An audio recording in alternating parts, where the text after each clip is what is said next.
more steps toward unifying your Battlegrounds experience, destructible terrain on Tago, and a new way to hide your vehicles.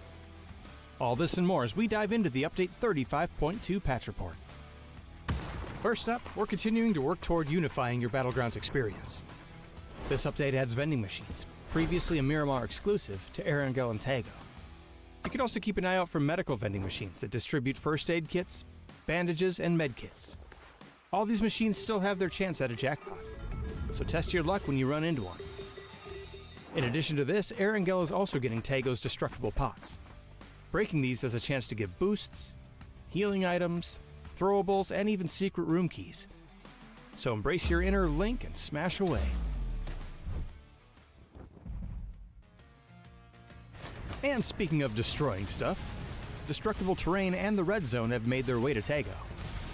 As before, explosives and the Panzerfaust will alter the terrain they hit, adding a bit more realism to that big cool explosion.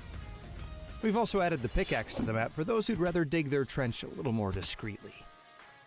For now, destruction on Tago will only affect terrain, so don't worry about the building you're in caving down on top of it. And on the topic of discreetness, you can now find vehicle camo netting on Erangel and Miramar.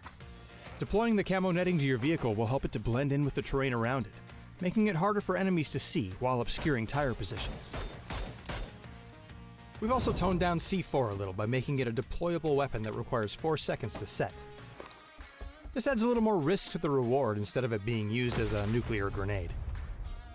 There's also a new Survivor Pass, enhancements made to the inflatable boat, some improvements to the flare gun's UX, and lots more info about everything else we talked about. So be sure to check out the patch notes for full details. Update 35.2 is here, so pack your favorite explosives and get ready for a little light terraforming on Tago. Just make sure you hide your getaway vehicle from the other survivors. We'll see you on the Battlegrounds.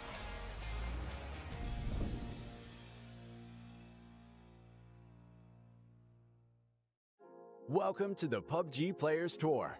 This year, we're introducing structured competitive play in third-person perspective mode for players of all ranks, levels, and ability. Here's how it works in EMEA and Americas. PUBG Players Tour competition is held in 2-week phases. Each week, you and your squad can compete in player scrims. Think of these as a great alternative to ranked play.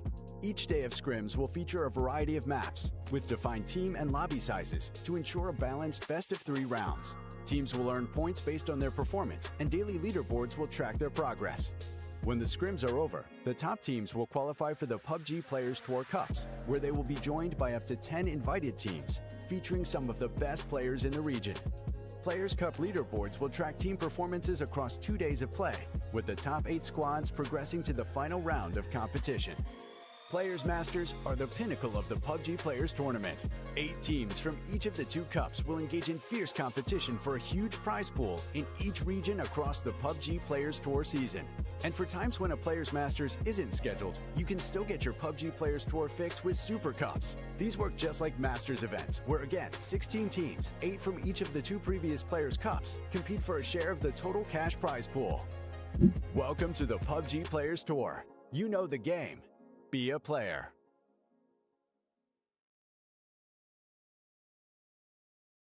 Another week, another opportunity. PUBG Player Tour is back, and PNC is fast approaching. Team UK, let's go, Koro. We know we're going to get the win, mate. How you been? Are you excited for PNC? And more importantly, are you excited for PUBG Player Cup?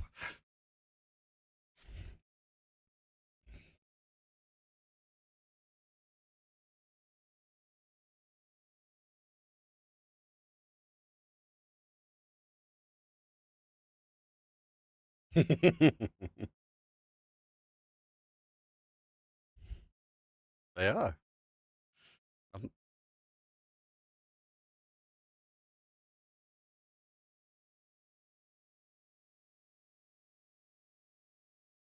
Yeah, I really like this. I do realise because obviously we've had week 1, and I kind of like that we get the reset. So either you go your way through and you find yourself at the end of a super, or you find your way at the Masters. Well, who's competing today? Well, the teams that have duked their way through the scrims and then joined the invited teams are our totals. Interesting to see Team Masenko, because we mentioned PNC, and I want to quickly talk about this, right? Because the team is not here, are they, for Team Masenko?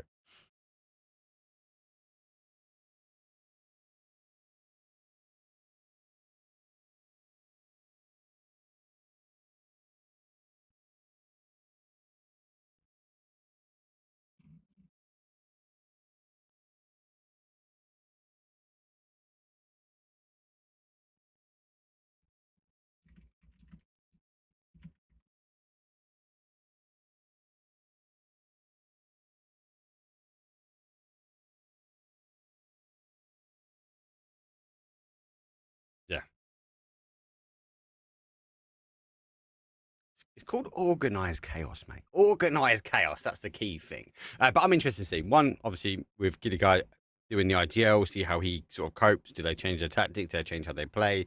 Do they kind of try and play the same way? Does he replicate what Brex does? I'm intrigued. Now, logically, I'm going to put them on top of the pile. And for those that don't know, we're looking for a top 8 today. So I'd still expect him to pop off. But with 3 tryouts, temporary subs, super subs, should we say? Because I've seen some of the names. It'll be interesting to see how they sort of compete. Some of the other teams, though, which are going to be really intriguing for me, Slam G, obviously, they should be a high contender. They're pretty good to work their way through. The win or die, winner, winner, chicken dinner. Let's see if they can come back today. And then we've got to touch on the 7G and Go Next Esports. Go Next Esports didn't really pop off like last week. They're getting opportunities to come back. They need to be a little bit more consistent, but more importantly, they need to try and get some more points under their belt starting off. Yeah, this is going to be super interesting. We are, as I mentioned before, I don't know if we made it to broadcast or not, but as I mentioned before, we are in the second week of the Player Cup, so this is the second chance. This is the last chance to make it to the Super Cup, and yeah, this is going to be interesting because we've taken the top 8 of last week, we've sent them to the Super Cup, we've theoretically made this lobby a little bit easier, but we still have 16 teams here, 15 teams here today that are willing to give it their all and are willing to do their best to make it into the Super Cup, where they will be playing for $5,000. Yeah, that's why I kind of like this because like every couple of weeks we get this opportunity where these teams go for that qualification. They find themselves at this stage, but we find money on the board, and then we find ourselves just kind of on the precipice before we go to the finals. And obviously, as you said before, we have the Masters or we kind of had the Super. This one is going to be a Super.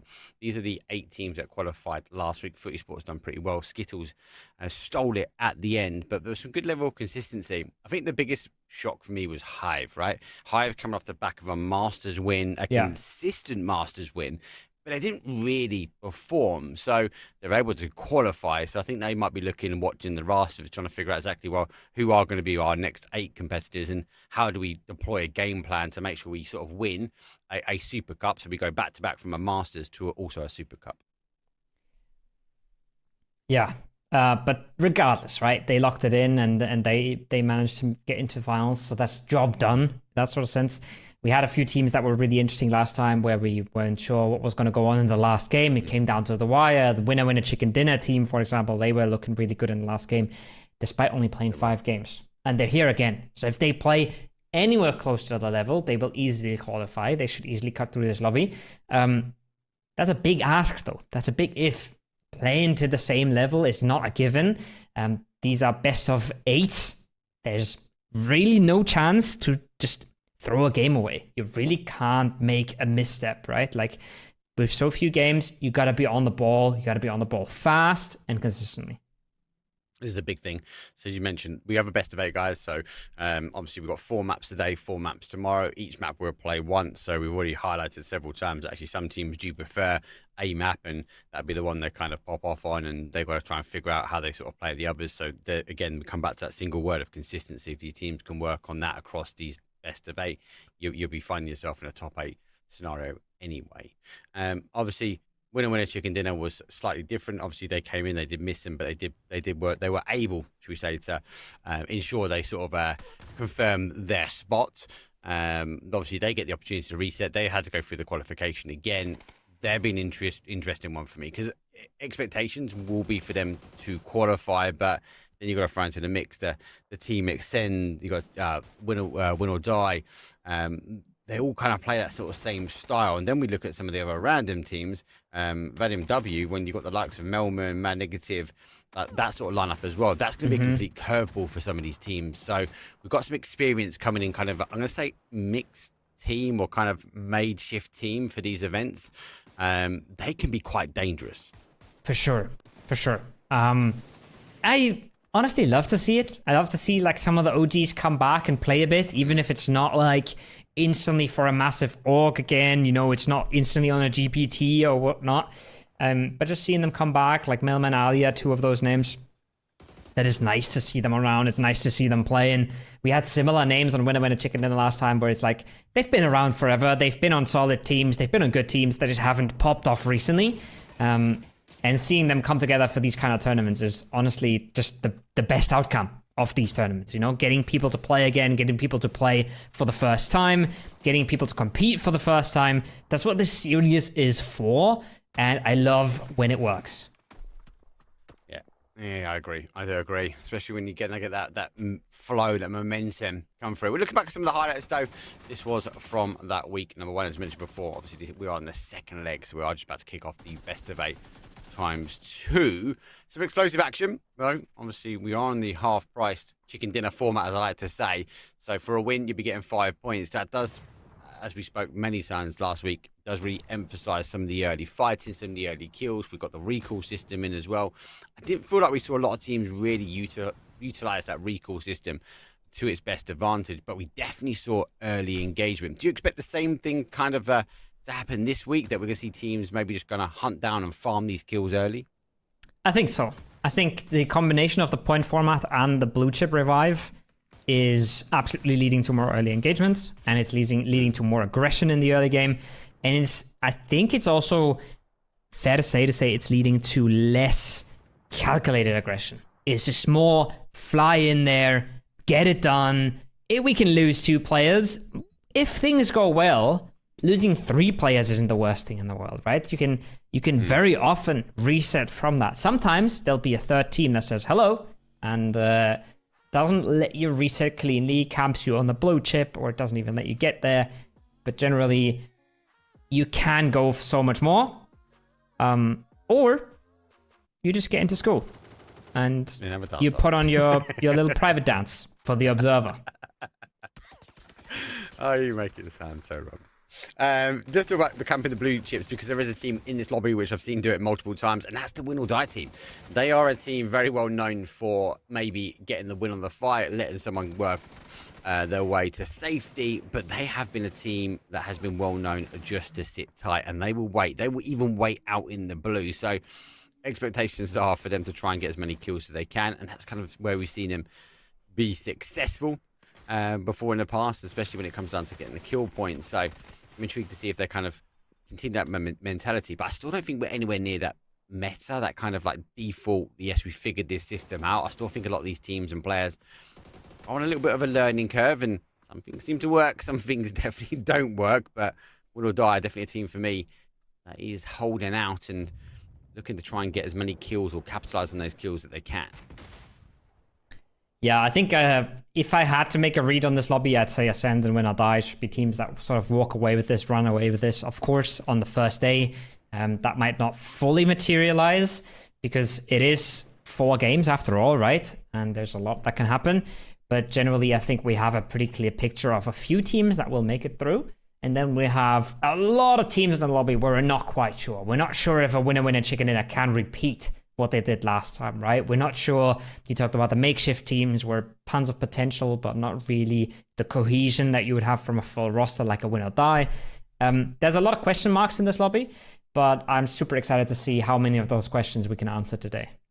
Well, the question marks does mean that we might have a very tight leaderboard. And again, if you just joined in, we're looking for a top 8. And one game we saw last week actually become a very, very close apparent. One win will put you in the top side. A consistent team, as we mentioned before, is what we're looking for. So we've got the randoms, we've got Ascend, we've got the kind of Win or Dies and Winner Chicken Dinner. They're teams that we're kind of looking for.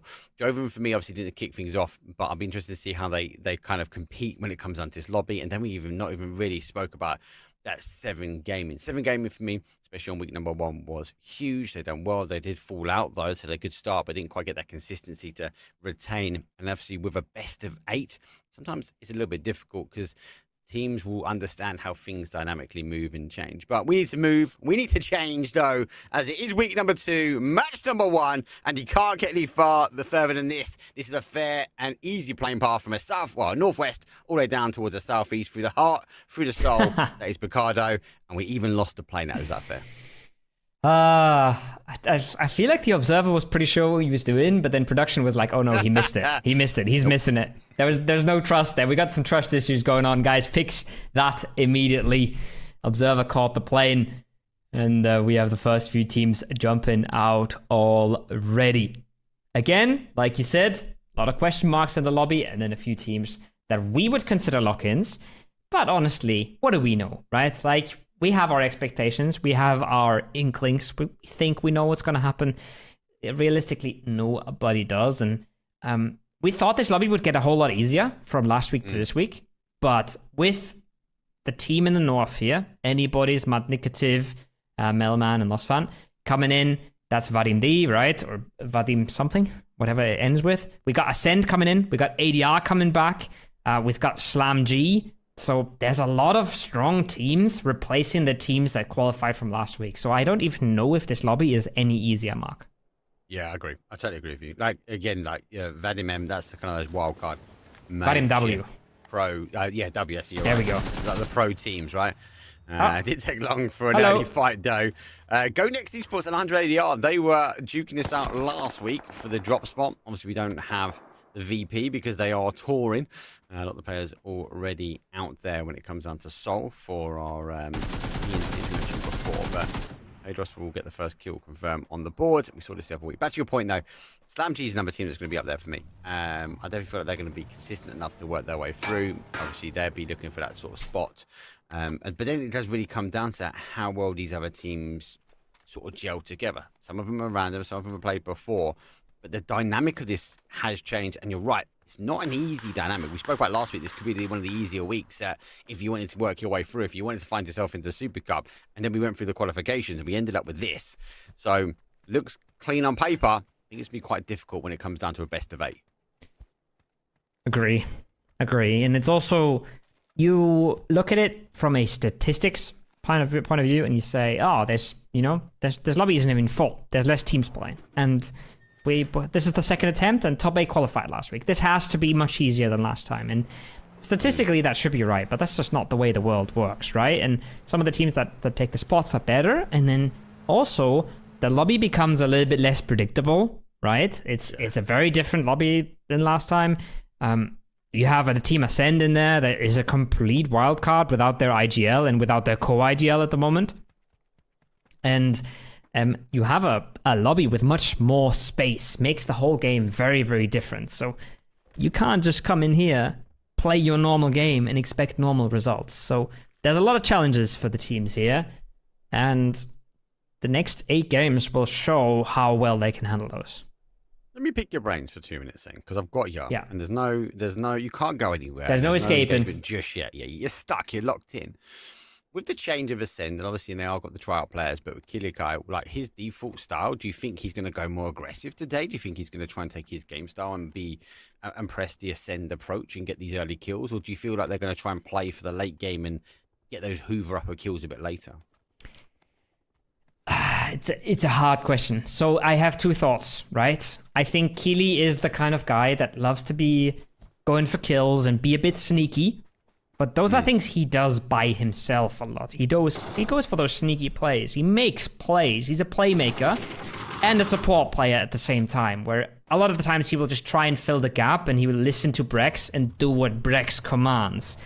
Yeah. I think Chris IGLing wouldn't lead to a super different Ascent. Keely IGLing could be entirely different, and I have no idea what's going to come out. I hope that he has the confidence to do whatever he feels like is right and what he wants to do. Yeah, that's what I'm interested about, because he can be quite aggressive. So that's what I'm intrigued to see. And obviously, in the player tour, we know the kills might be put up a little bit to a higher standpoint when it comes down to the win. The win's still important. Again, there's 5 additional points at the end of the game is going to be key. Obviously, zone for them. Obviously, it goes quite early on the flight path. We do find it go towards that, pushing towards that northeast, and that's in the Ascend territory. So they've got to try and play this one out from the center and try and get those kills. We've already seen early engagement or teams looking towards to come their way. They have to try and rotate their way in towards their spots. Vadim W, it's the team we spoke about before. This is a stacked roster.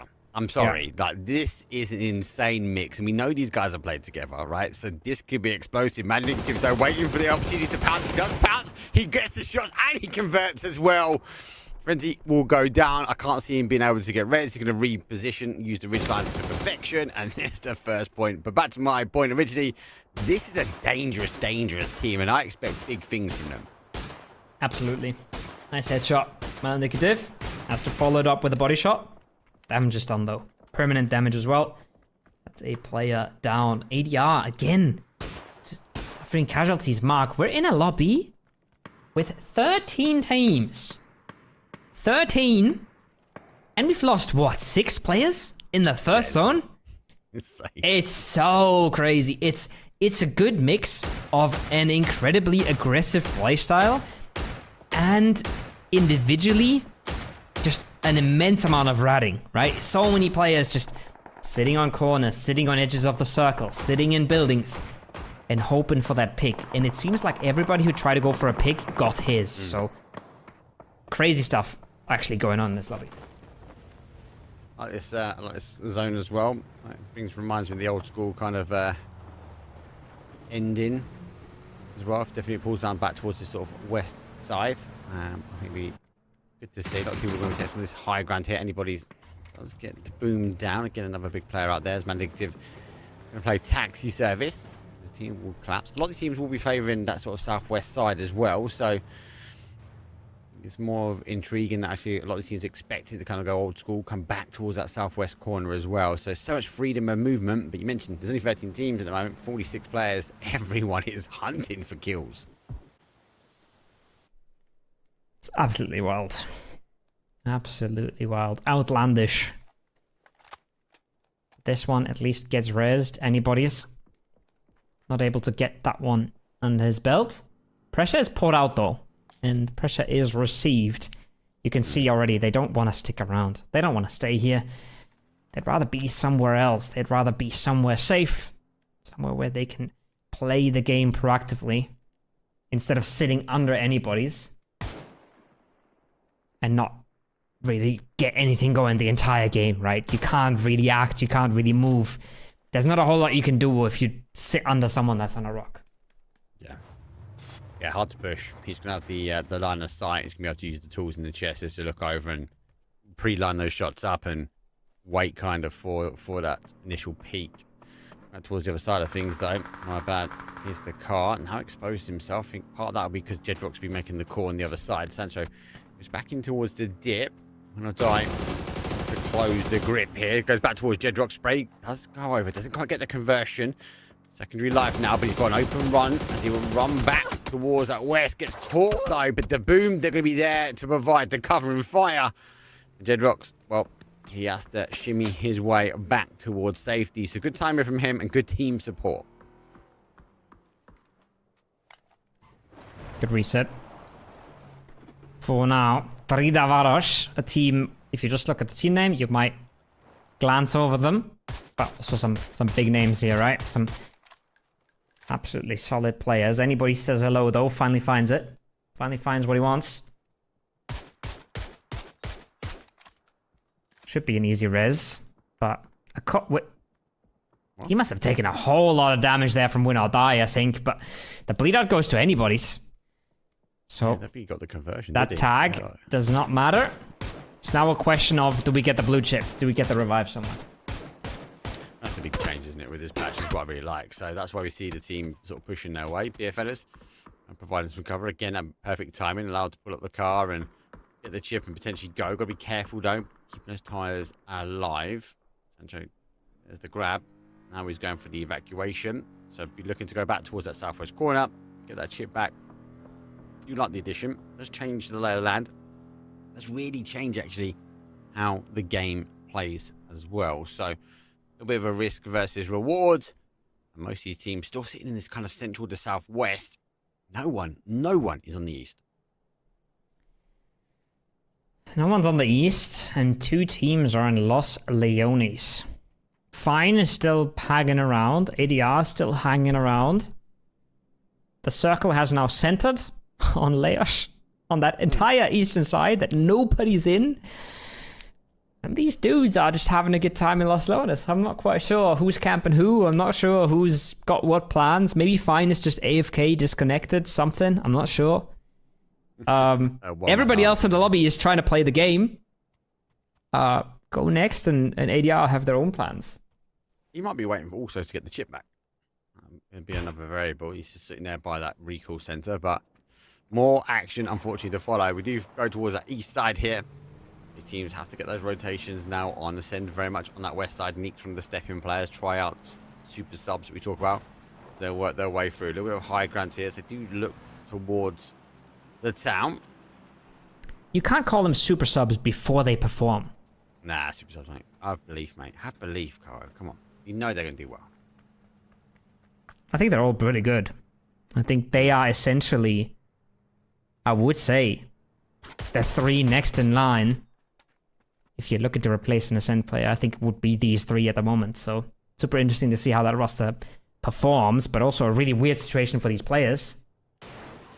To be in the same game all together without an IGL, it's quite a challenge. I love it. This is pure VOD reviews for that one spot that might be up for grabs, right? It's what you're telling me. They are all duking it out. Because they're all strong. They're all known. So it'd be interesting to see how they play together. And as I said before, I'm really intrigued to see how they get IGL'd. How does Ascend take these games? And what the game style is going to be for them. Back towards Lost, though. And it's going to be still sitting here, though. He's sitting by that recall center. He's got 2 meds. Bandages, not major amounts. Scrap that, make that a 3 now. He should have seen that E-rotate. I don't think he's going to be close enough to cause any damage, but if he is close enough to at least get that recall chip, especially when the guys go, he should be able to go, right, thank you very much. Let's get the player back from our team. Get him back fighting. But, yeah. He's not even activating. Though, right? He's not even activating on the EP, so super defensive. In that situation. But yeah, I guess he's got one plan, and one plan is reviving. Don't mind it. Don't mind it all too much. I think the EP is not terrible here either. Gonna see a new circle pretty soon. 44 seconds. That might work out just fine. Have to wait and see. Bad rotation. Not that much about a rotation at the moment. They find themselves on the north side here. Send below them. As they will look on towards Melman. MW though. Oh, Melman hits back hard. 26 damage though. Kato has to back away into the cover that he has. But he's got the information. That's the main thing. Ascend are going to be below him. These teams looking to try and deploy these. And I think that's more of a, in case it shifts back down towards the south. Here comes that zone. 100 ADR are working their way in. Go Next obviously have found themselves in on that east. An east shift again, that's going to be organized chaos there because not many avenues. Surely a southern rotation would be better. It doesn't. It goes back towards the west. That's even better. A lot of these teams positioned. A lot of these teams are set up. But some of these teams might need to collapse some of these wider splits they've got. ADR's on the perfect timing for this EP, but they're only 2 up. So their actions are very limited here. And they would love to just seat a group now and just backfill. They would love to see a win or die group in. An Ascend group in, but it feels like nobody is. It feels like everybody's bluffing at the moment, so no clear, easy opening for ADR to be found. But this is gonna be a bit of an issue soon. Maybe in the next circle. For teams like Ascend, for example, look at this, right? Giga split across the map. GG, Y2 to split, win or die, 2-1-1. Everybody is extremely spread apart. Once a single crazy breach down a road comes in, or a single EP on your roof, things could get very tricky. Yeah, 100 ADR taking the safer option, going for the shack. It'll take long for them to figure out. It might be a solo player. That's maybe why we've seen Ascend change their game style. Now, let's get a knock on 1. Action elsewhere, though. We do have a crash. VW working their way in. TV losing 1. 1 is down. Blazer's going to be confirmed out. It does get confirmed out. 2 steals coming in from FN here as they on-watch this onslaught as these teams looking to try and find some hard cover. Flashes for the compounds, as most of them are occupied already. Not a whole lot of space here for the Boom and teammate. Not a whole lot of places to go. Korvac Enjoyer walking up. wants to get aggressive, wants to find more. He's already found a long-range knock, a long-range steal. But now he realizes he's maybe extended a little too far. Falls back, reset, and there Run you back. go. 180. I was just joking. I'm going anyways.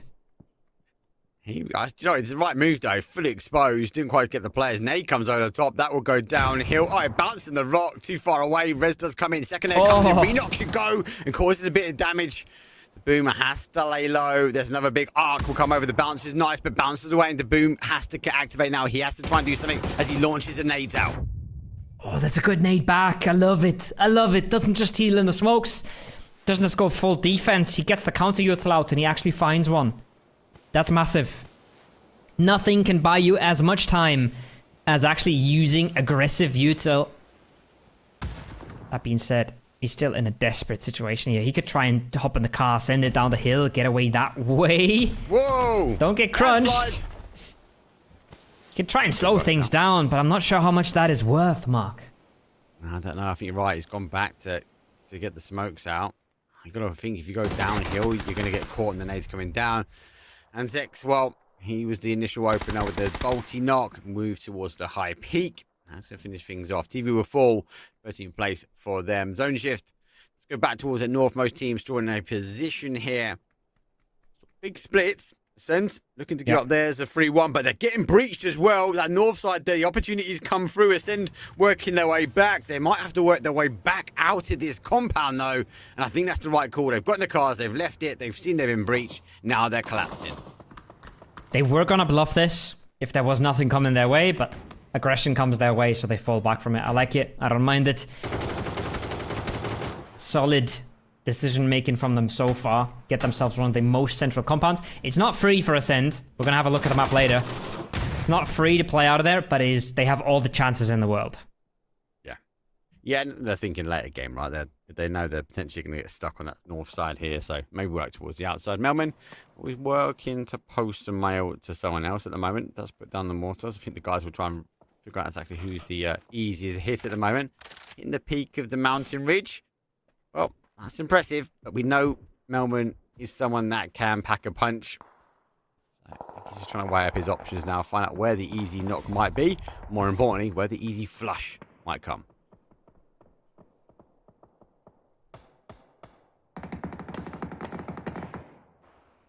7G want to make the move. Grinix already walking up. Might be unknown at this point. The rest of the squad very clearly known. But if Grinix gets the sneak on, gets in there, before Melman is able to nail down Kasu on the mortar. I was about to say there's a team there. They weren't looking, but now they are. He's going to have to smoke that mortar off if he wants any chance of using it. Yeah. Guys will be locked in now. One of our team moving in. Also on the east side. Okay, so we're going to be contended now. Mostly seems to be looking for this ridge, looking for that push in towards that compound. It's a bit of fair party action. Queso in such a great spot, using the angle just to look over. Can't see everything, but he's going to be able to get a bit of intel, and obviously with the rest of the team here in his cars rotating, he might fall right in the middle. Levante levitates his way out the car, but levitates his way down towards the Susty Dunes. But Queso, though, starts to activate. Nade will come out. That bounced quite nicely. Has he cooked it? No. The first nade comes in, it causes damage. Oh, Leash goes out to one shot. Second nade comes in, and win or die will fall. It's explosive, though, and 7G hold the line. Massive start for 7G. Easy points picked up. A position reaffirmed for now. Still outnumbered. Still got to make their move into the compound, but it's a nice boost to the confidence. It's a nice boost of morale and loot coming their way. They still got to move Kazoo out of the pickle that he's in. But once he reconnects, once they make that fight, it's all but doable. Rowan desperate to hit the mortar fire. He's gone back out, just trying to figure things out. C4 in hand, though. Nades. No way. Launch from the guys, but that will be No way. perfection if he gets it. It's hit in the right location, but he's not made the move. So I wonder where the second or third will go, whether he's going to sort of work his way down towards these sort of purple smokes. So let's get seeing Melman on target, but not the right timing. Would have been massive. Would have made their game so much easier. Now they gotta stick around the whole zone. Try to hold this one down here. Vadim. Would have been a big one to hit. Reset. Breather. A lot of teams around the lobby are bleeding players. 7G still in it. Vadim's still in it. ADR, their days feel very numbered at the shack mark. One single, well-placed piece of util, and they're gone. And that molly is it. Yeah, here comes the nade. They've got the blue zone. Oh, they've actually gone on the outside. He doesn't go through the window. It's going to be perfect. It looked good. The mistake from hitting the window ledge, well, it capitalized. They are one, and they were one with the nade. 9 teams now remain. Go next. Had an interesting game plan, but so far they still remain. And don't forget, guys and girls, we are looking for a top 4 when it comes down to placement. So we've got a few more teams here to fall. The zone does shift back towards the southwest corner. Ascend on the outside, collapsing that split they had before. They now find themselves on the edge. Now they start to apply pressure. They gotta start activating. They want to start activating. They don't want to just sit around. Keely has to be careful, though. You're looking at the minimap, you see a lot of purple players, but you see that Belief has already walked up. Never Lost Hope is on the heels of Keely. So that's an important fight, and I think Keely's about to get caught. Keely's getting aggressive, gets caught, third person. Taken out of the lobby here. Surely the flush comes through as well. Yeah, this is gonna sting for Ascent. They wanted to activate. Keely with a spoiler. But if the spoiler gets caught, your one side is completely evaporated. So they gotta instantly reset, instantly pull all the brakes they have, and get back into the compound. It's difficult as well where they are, right? They either go back to the compound and hold that. I think that's the best play, as you say. If they continue to work around the ridge line, they've got to be aggressive. They have to push around because they haven't got the cover. It's all about pushing around. 7G looking to obviously try and breach the compound. Nate does come out. So holding one angle. Nate's going to take the opportunity now just to hold and pull the brakes to get a med back on. Nate, do go back in. Front will be there. I forget exactly where the player is, but the flash won't be helping here. But it's a full breach from 7G. BW. They have to try and hold here, but that nade's not bad. Anybody causes some damage though. Lost the position. Does see one, but he's going to go down. Oh, so close for getting the initial knock. Well done to hold the pre-fire there as well. No other choice. Oh, no. For Grenix. Shotgun comes out though. 1-2. Thank you. Anybody's. Claps him down. Gets the reload in as well. Gets the reset in. TV2 now. Very doable for Vadim. Melman is committing a lot of resources for that flush. Anybody's has found one more, but ran out of bullets. And just like that, it's a bloodbath. Nobody's coming out alive here. 1v1 for Melman versus Kazu. Yeah, and here comes the third party action as well. Good activation though coming in from that sort of northeast side here. There is a C4 ready to be primed. So he has teased us 2 times already with it. So it won't be long before we see it maybe positioned to clear out a building. I'll come through to smoke Melman, disengaging. Maybe understanding there could be a third party action coming in as well. So he's trying to find himself a position that he can fight from now because he is the sandwich filler between 7G and the guys pushing in on the east. Sometimes you're the bread, sometimes you're the cheese. Oh man, currently very definitely the cheese on the sandwich. But he's trying to put matters into his own hand. Blue zone grenade comes out. Unfortunate bounce, really unfortunate bounce. Appreciate the observers showing us what he actually does see in this smoke because it's nothing. Yeah. The X-ray does fool you at times. Is he going to get his first set off in time? This might be really close here. No, This might be a... Oh. I think he started it before the blue zone came in, but it's still not enough. Melman out, Kazu out, Eastern Edge cleaned up. And just like that, we're down to 6 teams. Good play from BR. Really good play from BR. Ascends, it's difficult to hold the outside edge, right? They're now bleeding down. Rowan is the final player now for them. No kills on the board. Placement points up for grabs at the moment, so still a 0-point game so far for Team Ascend. Slamgy on the other hand, though, all got all the bodies alive. They have the hold of the compound on a 2-2 split, so they've been denying opportunities for teams to crash in. Now they're going to focus their attention, but this compound on the west is difficult. You can't really see teams reaching in. They're going to have to rely on Arctics, Lyrics to look back over their shoulder and try and catch anyone crashing in. Yeah, super solid for now. Playing with fire, though. Anybody figures that out, anybody sees the vulnerability, they will punish. Ascend is happy about hearing these knocks, though, hearing these flushes as well, because Playa's going to breathe out. Going to be quite quite relieved to see that the team that was holding them out is now busy. And they might have a chance to sneak on through there. Björn on the low ground, he would love to just crawl into that compound, get himself a placement point or two, maybe a flush onto Slam G. Life would be good. Life would be good. Life would be great if the zone landed on you as well. It doesn't. It goes back towards the east. We are going to be blessed with their hard work fighting towards that compound. Rest everyone else really has to move. Slam G has a slight hold here on the west, but they're going to have to try and hold it as a 2-2 split. And 2 has to try and collapse in. Loads of smokes.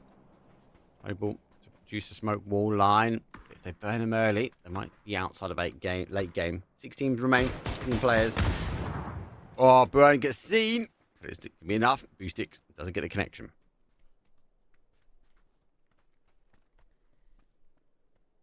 This is where things start getting a little awkward. For Slam G here, potentially. They're still farming. They've got a lot of neighbors. They can keep on farming. I'm not sure where that C4 was going. But, yeah, Slam G gotta smoke these cars off in group at some point. Again, the one smoke, right? One smoke should actually do the trick, and I don't feel like their neighbors are all too interested. I feel like Slam G is getting away with murder right now, Mark. Yeah, how have they not been fully crashed? The lower side of the compound has been hit, right? So they still hold the high ground here. So they've not been exposed in their 2-2 split just yet. Slam G does get a knock, doing the same, but on the other side. Beerfellas are still trying to look to hold here. We've down to their final player. Much left, so much more hope. Run out of smokes.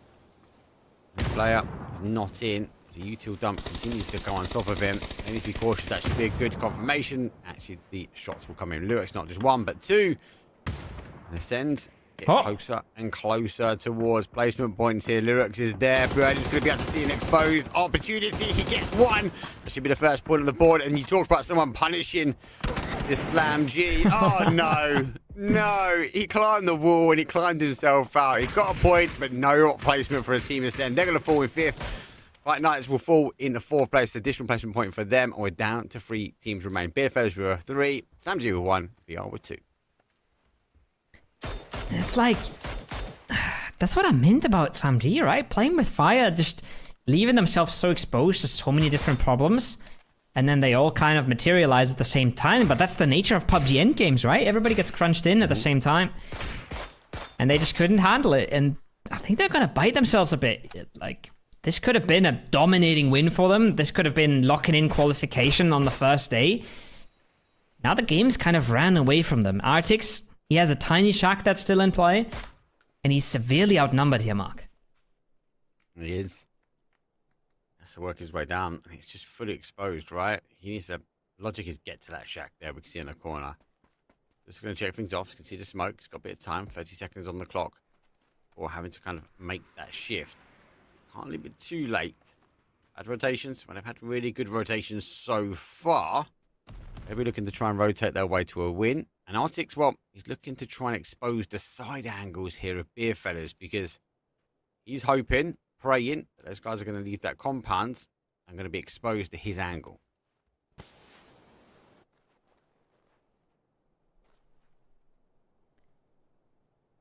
Gonna bide his time.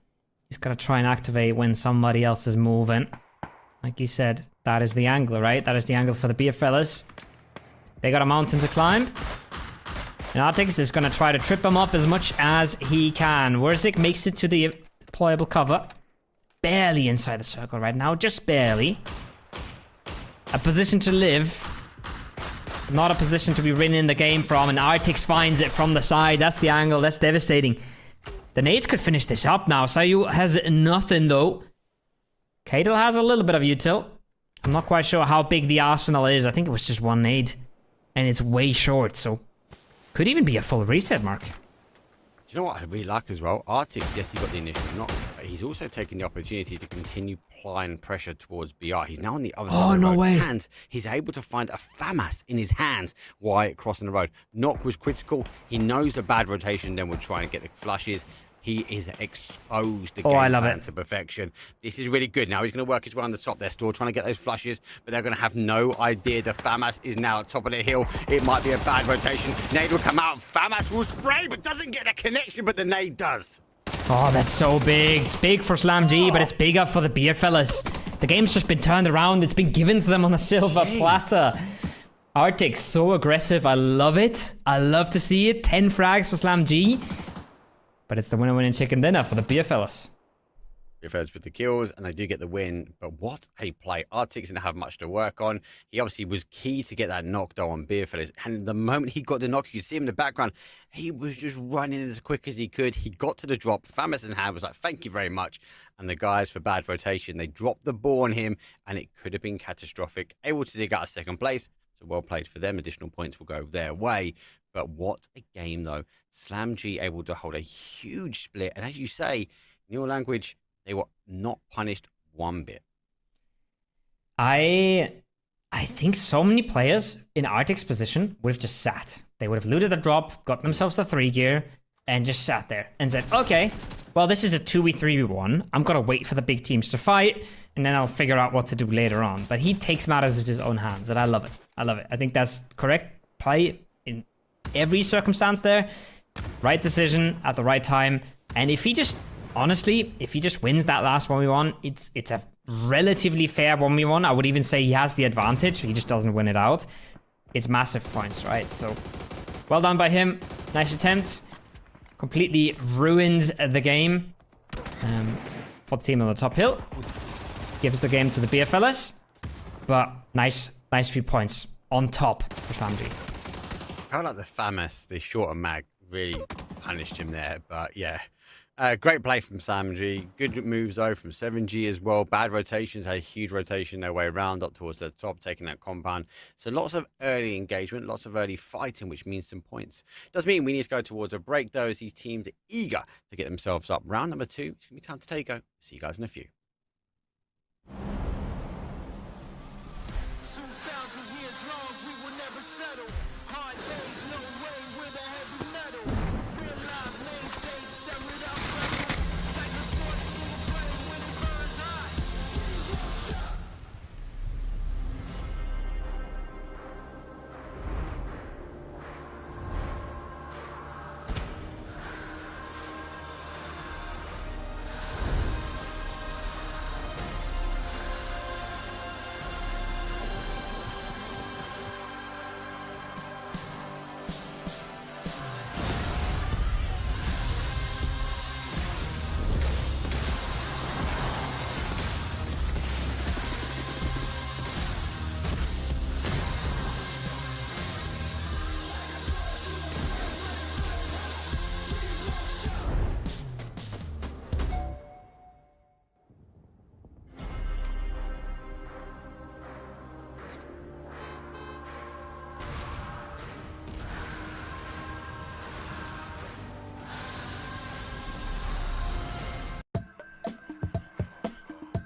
More steps toward unifying your Battlegrounds experience.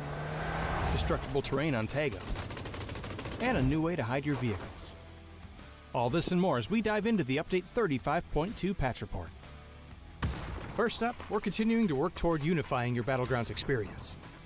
This update adds vending machines, previously a Miramar exclusive, to Erangel and Tago. You can also keep an eye out for medical vending machines that distribute first aid kits, bandages, and med kits. All these machines still have their chance at a jackpot, so test your luck when you run into one. In addition to this, Erangel is also getting Tago's destructible pots. Breaking these has a chance to give boosts, healing items, throwables, and even secret room keys. So embrace your inner Link and smash away.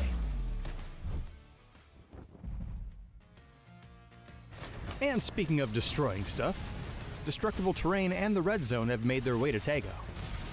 As before, explosives and the Panzerfaust will alter the terrain they hit, adding a bit more realism to that big, cool explosion.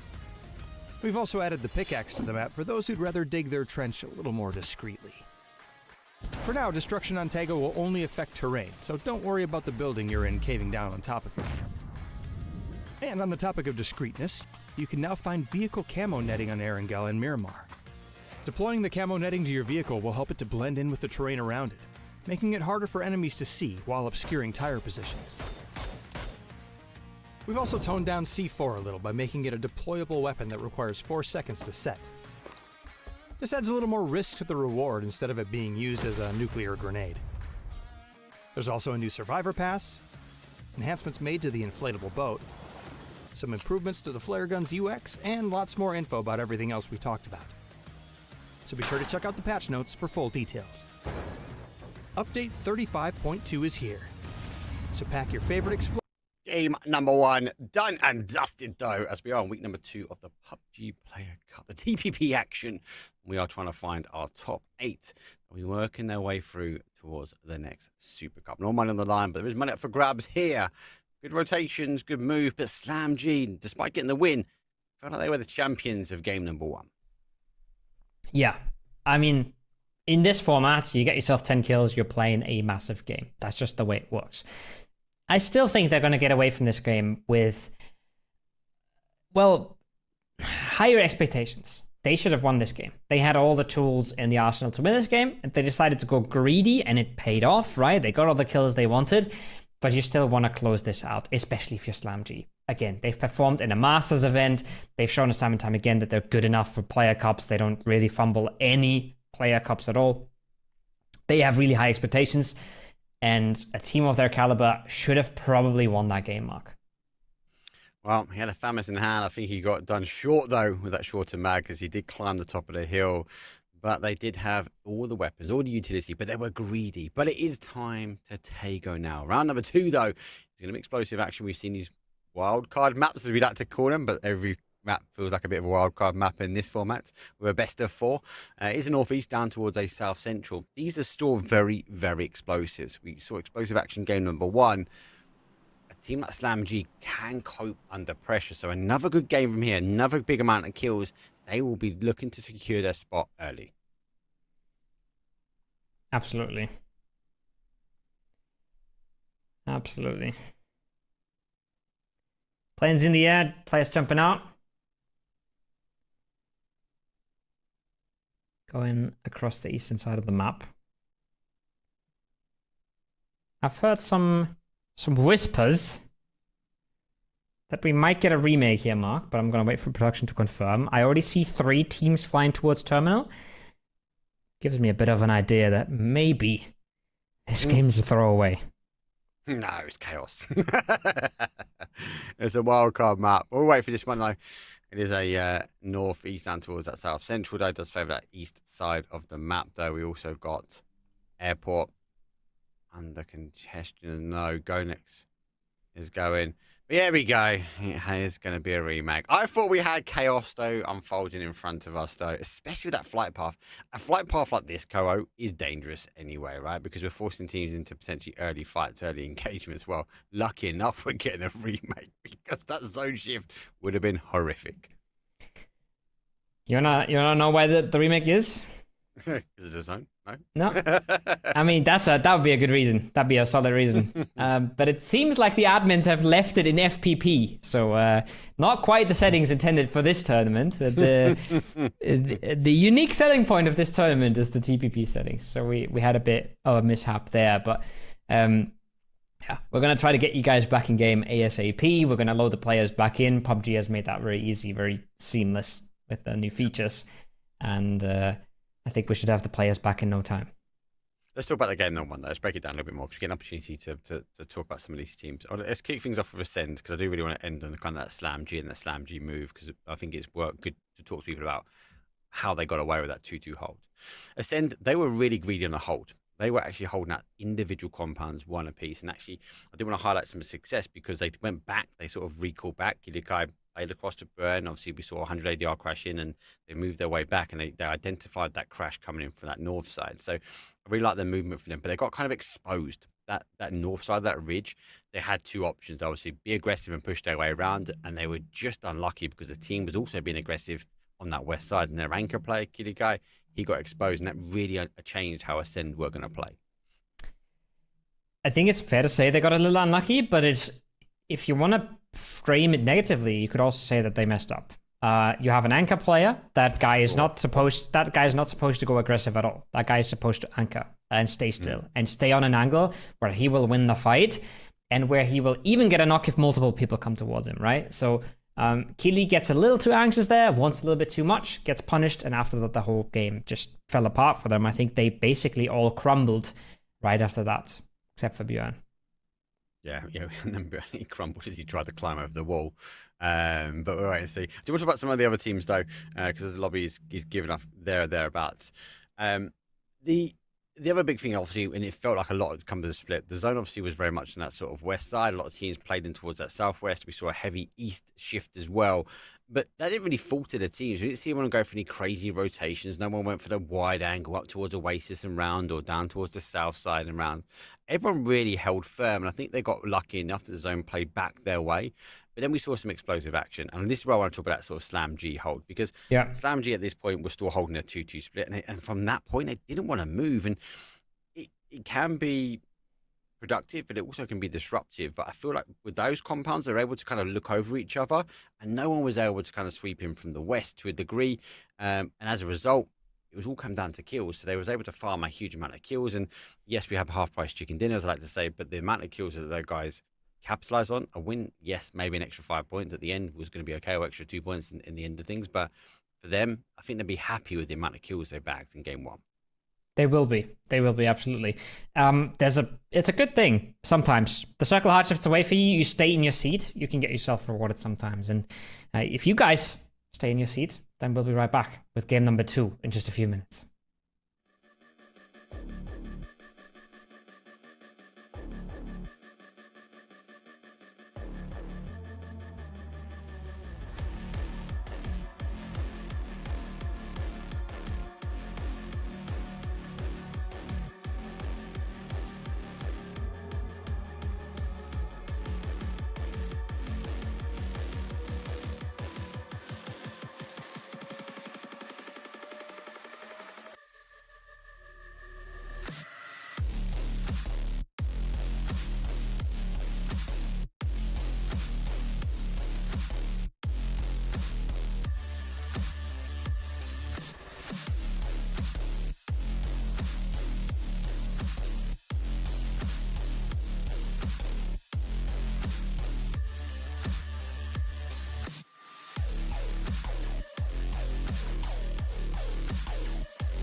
All good.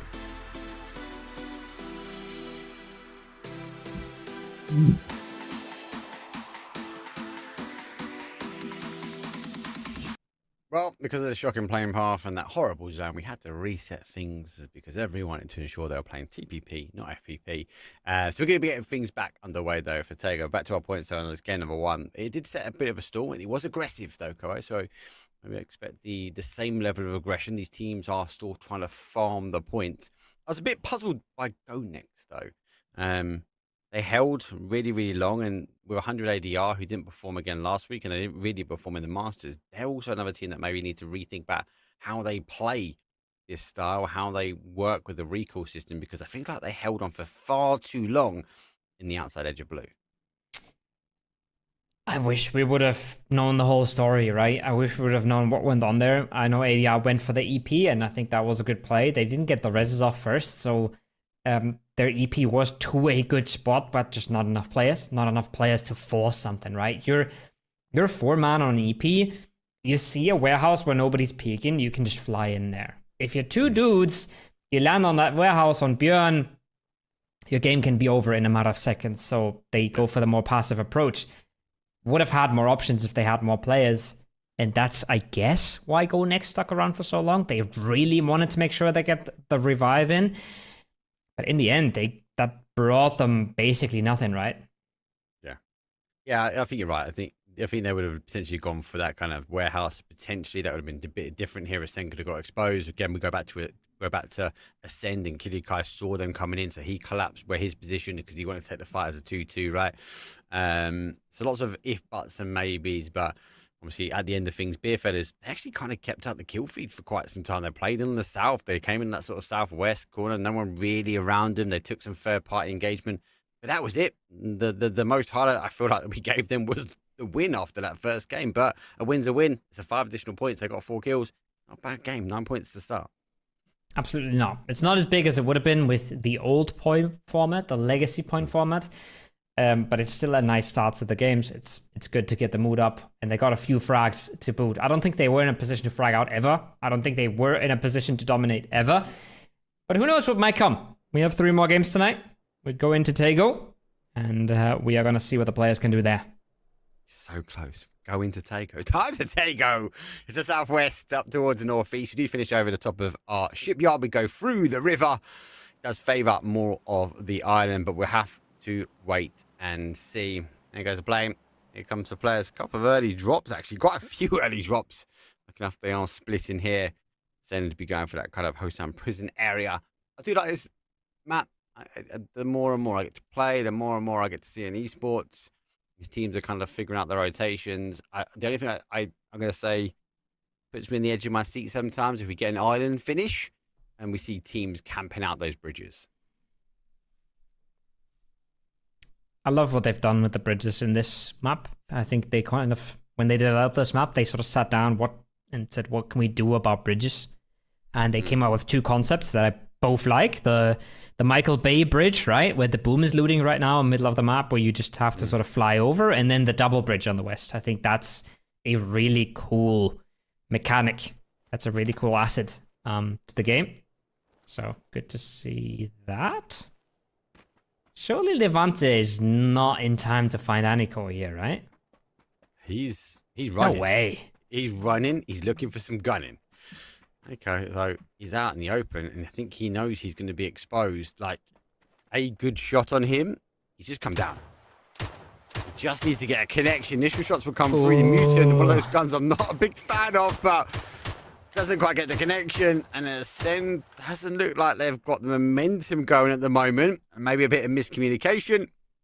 But able to pick him up to safety. So Levante just missed out. There goes the zone. Doesn't go to the island. Does play back towards the east side here. A lot of teams went early. A lot of teams went late. I think the Beerfellas that find themselves in the middle, and they have the opportunity, if they want to, they can extend down towards the east if they want early, or they can hold where they are. That hillside will be very critical later. What a weird sight to see nobody in the center of the circle and nobody around that terminal area. Generally, you'd have a team looting north terminal and a team east of terminal. Obviously, the plane path was fairly north, but still, this is uncharacteristic, to say the least. It's very nice for the BFLers, and they will know this as well. They will know that nobody jumped out anywhere close to them. So whatever circles they have pre-planned here, whatever compounds they want to pick, they can just have their absolute choice. So going to be interesting to see what they get away with here, because again, they pick whatever they want. I think you're there on the head there, right? Is they would have jumped in the middle and they would have known no one else jumped with them, right? No one else landed around them. They have the freedom of movement, and I think the key thing is if they want to. We know the zone plays back towards that water, so I think an element with them be thinking, well, do you know what? Let's just hold down. Let's try and maybe extend out, maybe play towards the south and take a little bit of the hillside and just wait to see what this first zone does before committing. But if it goes back towards the southeast corner, we go back to that kind of riverbed that's drying up. They should be in a position that if they want to go claim territory early on, they can do. I didn't get Spliff, though. Lost does see him. They're not going to rotate their way around. They're going to use the hillside to their advantage. I don't know if he 100% knows. Well, actually, do you know what? He knows now because the car coming in. The car's coming in aggressive now as he closes the opportunity here to escape. He tries to get to the car, but I don't think he's going to be able to get the momentum. The line shots up from Mad Negative, though. He moves up towards the road. Here comes the shots. Looking for the tire. Does get a connection to the tire. He's not going that far. He's in trouble. And there's more. There's more where that came from. Never lost hope. He's about to actually lose it. Just rolls into the water backwards.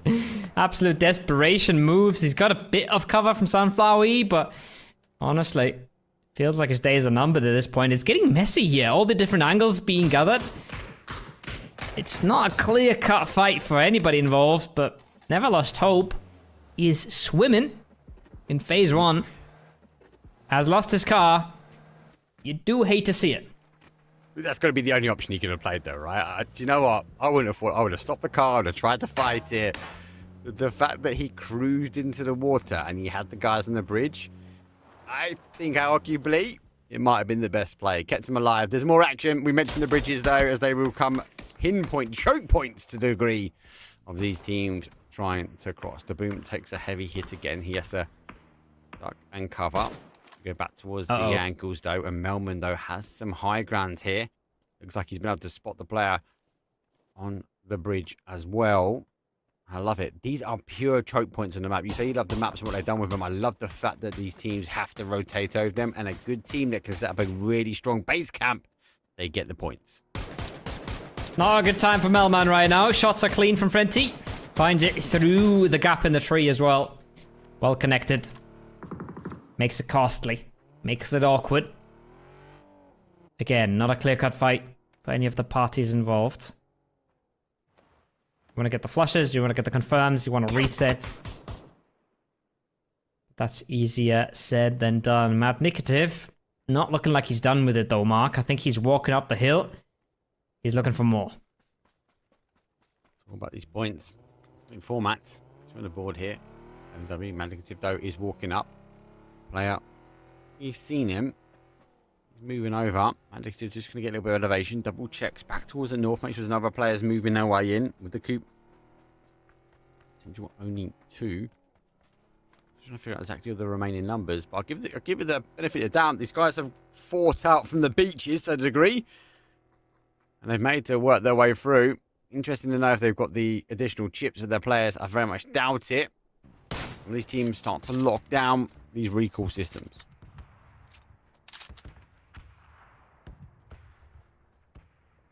This is an odd one. When I die. Lock in. Team in that compound. Uh-oh.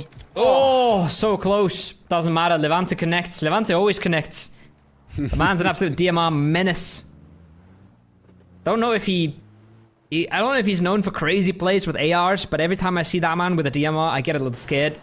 I get a little flashback. Oh. And hello, my bad. Gets a little Vietnam flashback right there. Instantly blown up. Instantly out of it. That's a Panzerfaust for you. Oh my god.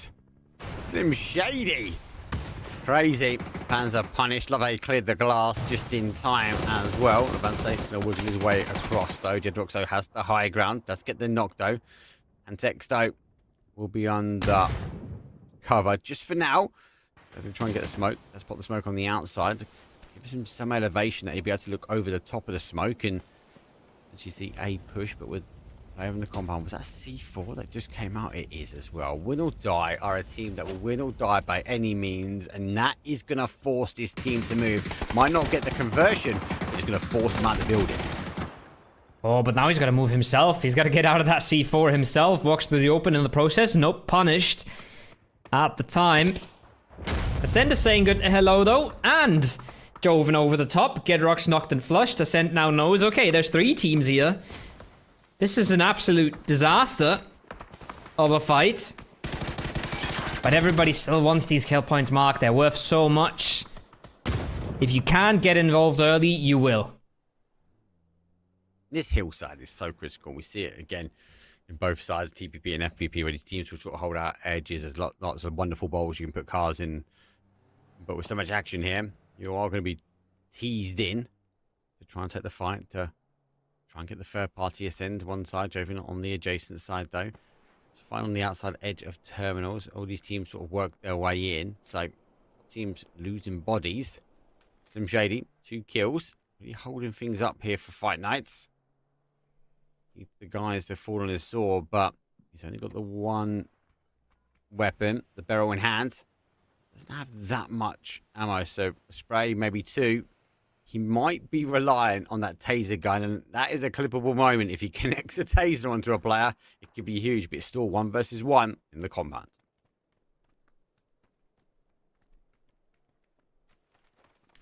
Gonna need some time to figure out if it's the real Slim Shady, or if he's just imitating. Levante's gonna take his time. Slim Shady's gonna take his time.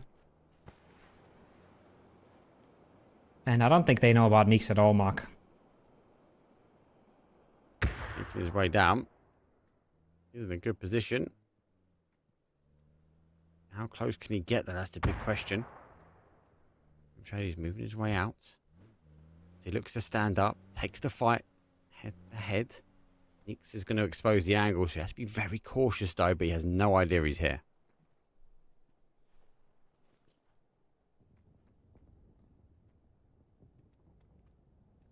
This could take forever. This could take absolutely forever. Circle goes northwest. Ascend sticking around. Some Shady sticking around. And Joven says, we're back, by the way.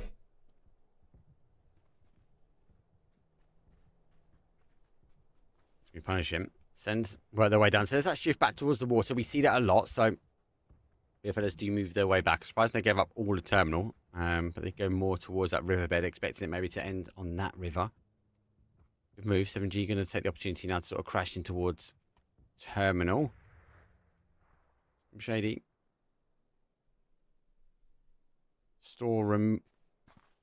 Not taking the opportunity to run the 8 mile across the real estate that's there. Joven will be waiting. No need for them to move as well. And 100 ADR into one of those bowls which talk about. See, a lot of teams play from this area, but I think they're going to wait for this sort of fight to kick off. And unfortunately for Ascend, they might be stepping on a bit of a landmine. Here comes the fight. 100 ADR still on the outside edge. The Doritos will fall down. Aniko gets the first knock. Aniko gets 1. ADR gets the other. It's an absolute bloodbath. Everybody's getting involved. Everybody's standing up. Everybody is sick of him. Ascend keep 4 alive for now, but I can't say that's for long. They're just bleeding HP, these two here. Kili, Björn, can they step around? Can they stand back up to this? It doesn't feel like it. Kili stands up. Nade comes over his shoulder. They might reset this into ADR, but they're playing with fire here, Mark. They are literally playing with fire. Lucky enough for them, 180 yards to get the knock of Joven, so they're going to be aware to draw their attention back towards this south here. Go next doing the same. Sort of working their way in. Nade opts to bounce, does get drawn in towards those sort of fake smokes. 180 yard disengaged, but disengage into the arms of Go next. So another contender arrives here, Koho, and there goes another nade. Looking for the confirmation. It should be clean. Kill confirmed. Kill stolen away from Ascend at that point. But they're going to be happy to keep numbers up. That being said,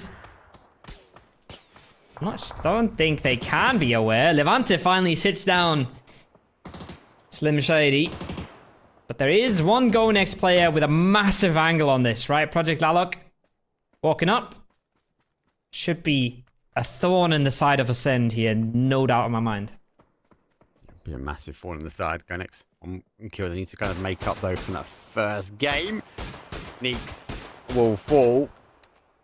Quick kill confirmed on the board. That's number 2 for them. Levante has the opportunity. I think he's got the recall system in his sights. He hasn't hit it yet because he can't see the animation. So he's just going to wait. Send draw their attention back this way. Look at Aniko. Aniko is just sitting on that rock with a nade in hand. And whenever he sees that the blue chip's going off, he's going to lob it. So Levante better fakes it out once. Otherwise, it won't go well. If it won't go well. It's got one nade, one blue zone as well. Clip dots does get Kilikai down. And it goes then falls now into the compound. Is that kind of anchor play a little bit further closer towards that zone as we are going to see that zone move. Nico look to the heavens to get to some real estate above, but it's not going to be the case. Back towards the water we go. This is going to be dangerous. A lot of these teams risked it. They gambled that it might play towards that sort of east side, but it's not going to be the case. Teams like Winner Chicken Dinner, they're going to be happy. They're on a 2-2 split. They've got to collapse now. As the Sings collapse their way in. Levante, though, gets Björn. He's going to be down. Kill confirmed. That's number 5 on the board here for win or die, and it feels like they are going to win or die by this compound. Go next aren't leaving either.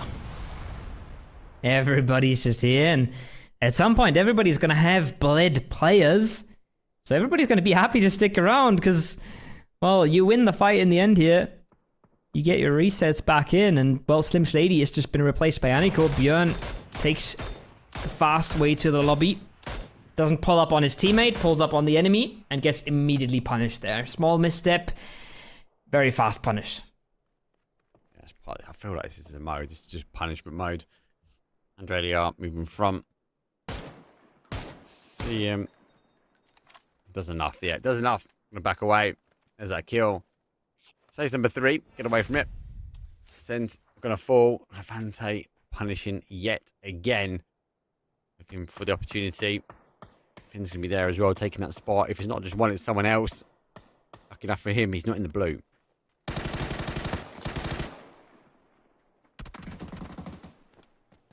5 frags. 4 more to come here. That's in his mind. And I wouldn't even be shocked. That man's a monster. Yeah. He does have an M4 though, which is not the best gun for 1vx situations, right? It doesn't have the massive amount of DPS that maybe a barrel can get away with. A FAMAS we saw last game. He's got 8 first aids though, so blue zone doesn't really hurt him all too much. He could at least delay this quite a bit. Can at least try and ruin the game. Go next. Sees the nade being cooked. Backs out the building. And now surely that first aid comes through. This is exactly what he's playing for, right? You got to be in this situation now. Blue's gone past him now. He's down bodies. He can't get towards that recall system. He has to try and take the fight. So I suppose the longer he can delay, the better it's going to be for him. Oh, Lalok. Player. He's not been spotted though. He's going to be spotted now. Does the damage, but has to get the med back on. Repositions now behind the car because the players are going to go for that higher ground. He has the perfect position. Now he's going to be able to pin him apart. And now it's a 1 versus 1. Levante making huge plays. Now he sees the player. Now he sees his opportunity. As he launched over the flash, though, trying to catch the player. He has caught him, though. It's hook, sick, and it's going to be... Oh, no, he ducks in just in time. What an absolute mess. What an absolute misstep from Go Next. The team play is non-existent. The Molly's there to close it out. And I said it before, Levante, I'm not even surprised. He's a monster. He's an absolute gamer. But Go Next, man, has he just exposed the lack of team play and cohesion that they had in that fight? He exposed something. He unlocked master level just in one play there. That was insane. I actually thought Finn played really well. He ducked in. Thought Levante was going to get the kill a little bit beforehand. But he kept his head down, kept his head out of initial danger. But that Molly wasn't even the final blow, realistically. And just to scramble his way over here. 2 kills. And try and hold out. Zone does shift away from the water, though. As we expect it. Terminal is still in play. 7G earlier rotation back into this position. No, Beerfellas move back towards the market. It's a good hold from them. Melman, who is now back, scrambling his way across that sort of north side, but that hill is going to be quite powerful. It depends on the time they hold. I'm going to win a chicken dinner. Collapsing their 2-2 split earlier on. Before, we'll be happy with the compounds. Interesting to see actually how many kills they're going to be get, because we've only got 25 players left. 9 teams are up. We're only on phase number 4.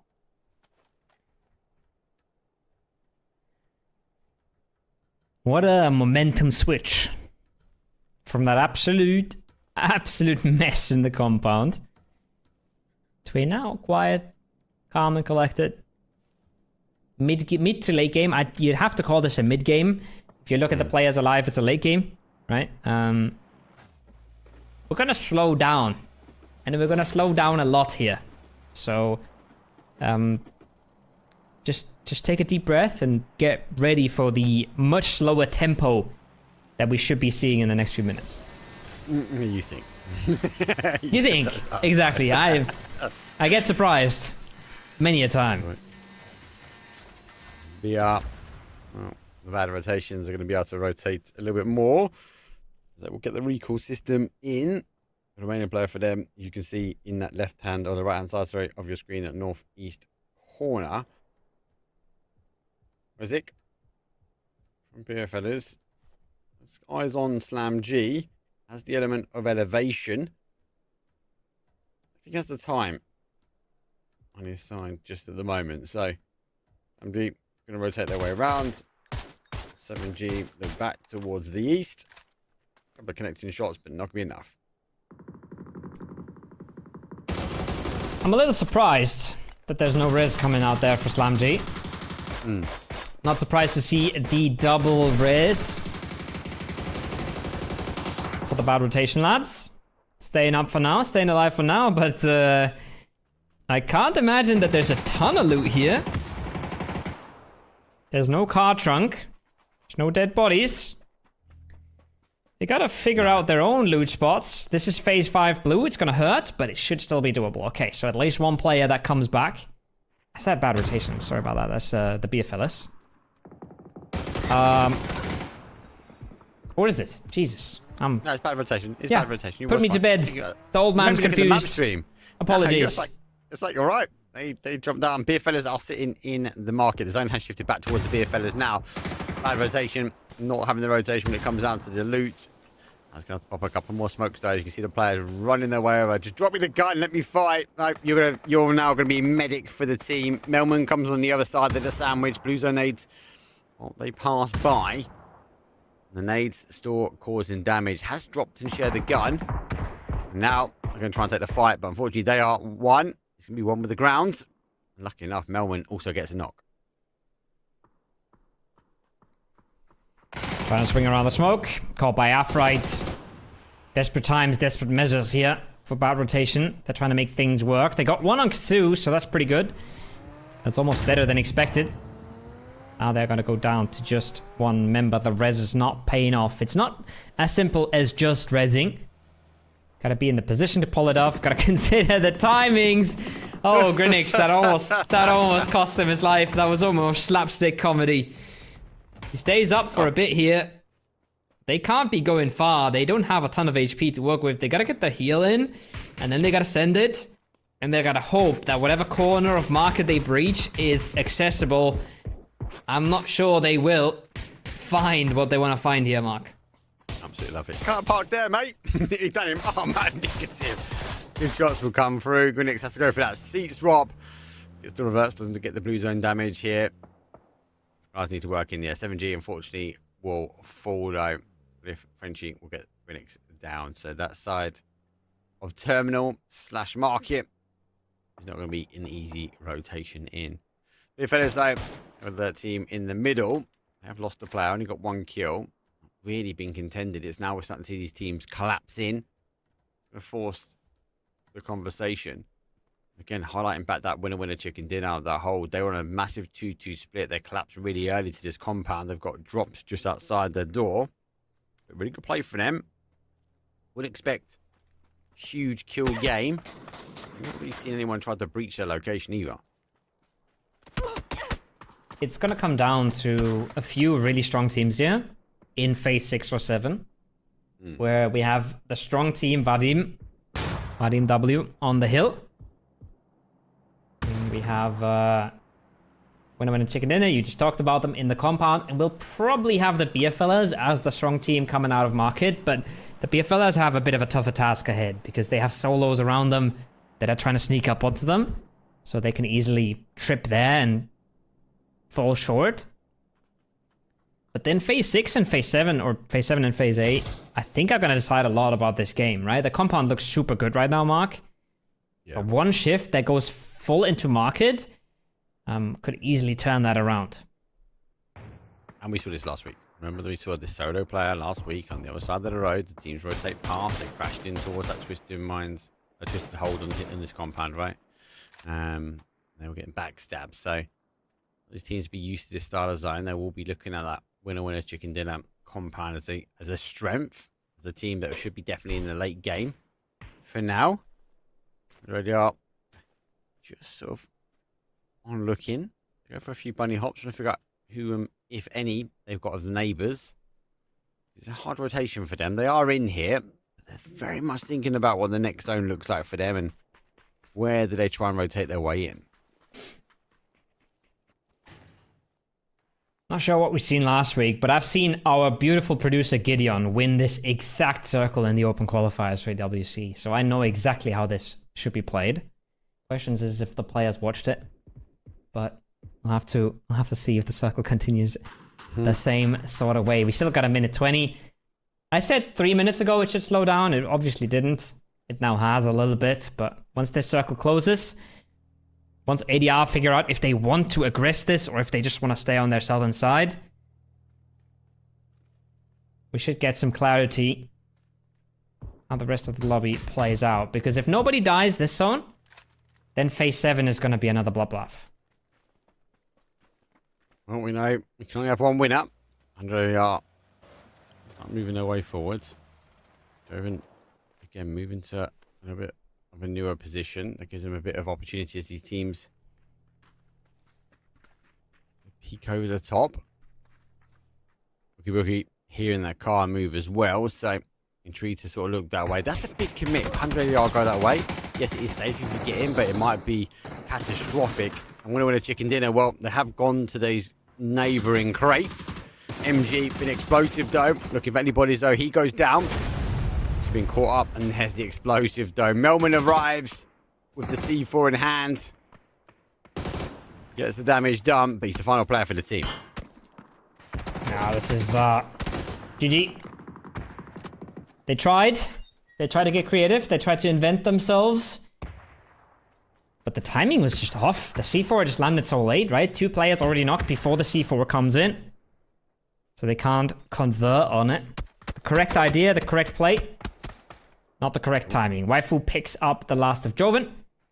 And it goes down almost like we said. We've got one strong team in market, one strong team on the south, one strong team in the compound. And the only problem is the circle's gone to the field, so what does ADR even play here? Yeah, it's rough. It is really. There's no way around it. There's rough. They can't capitalize on that third party action into the compound. Joven was in the way, so they've stopped. They're going to the field. They're going to expose by one or the other angle. You can't cover both. Beerfeathers have got an element of elevation. But if you're Beerfeathers at the moment, you've just taken the win from game number 1. They don't want to overextend. They don't want to overcommit. They'll be looking to go back to back here. Be intrigued if they know they've got multiple solos. They definitely know they've got Slam G. So interested to know if they've got the additional solo here, keeping the kill count up.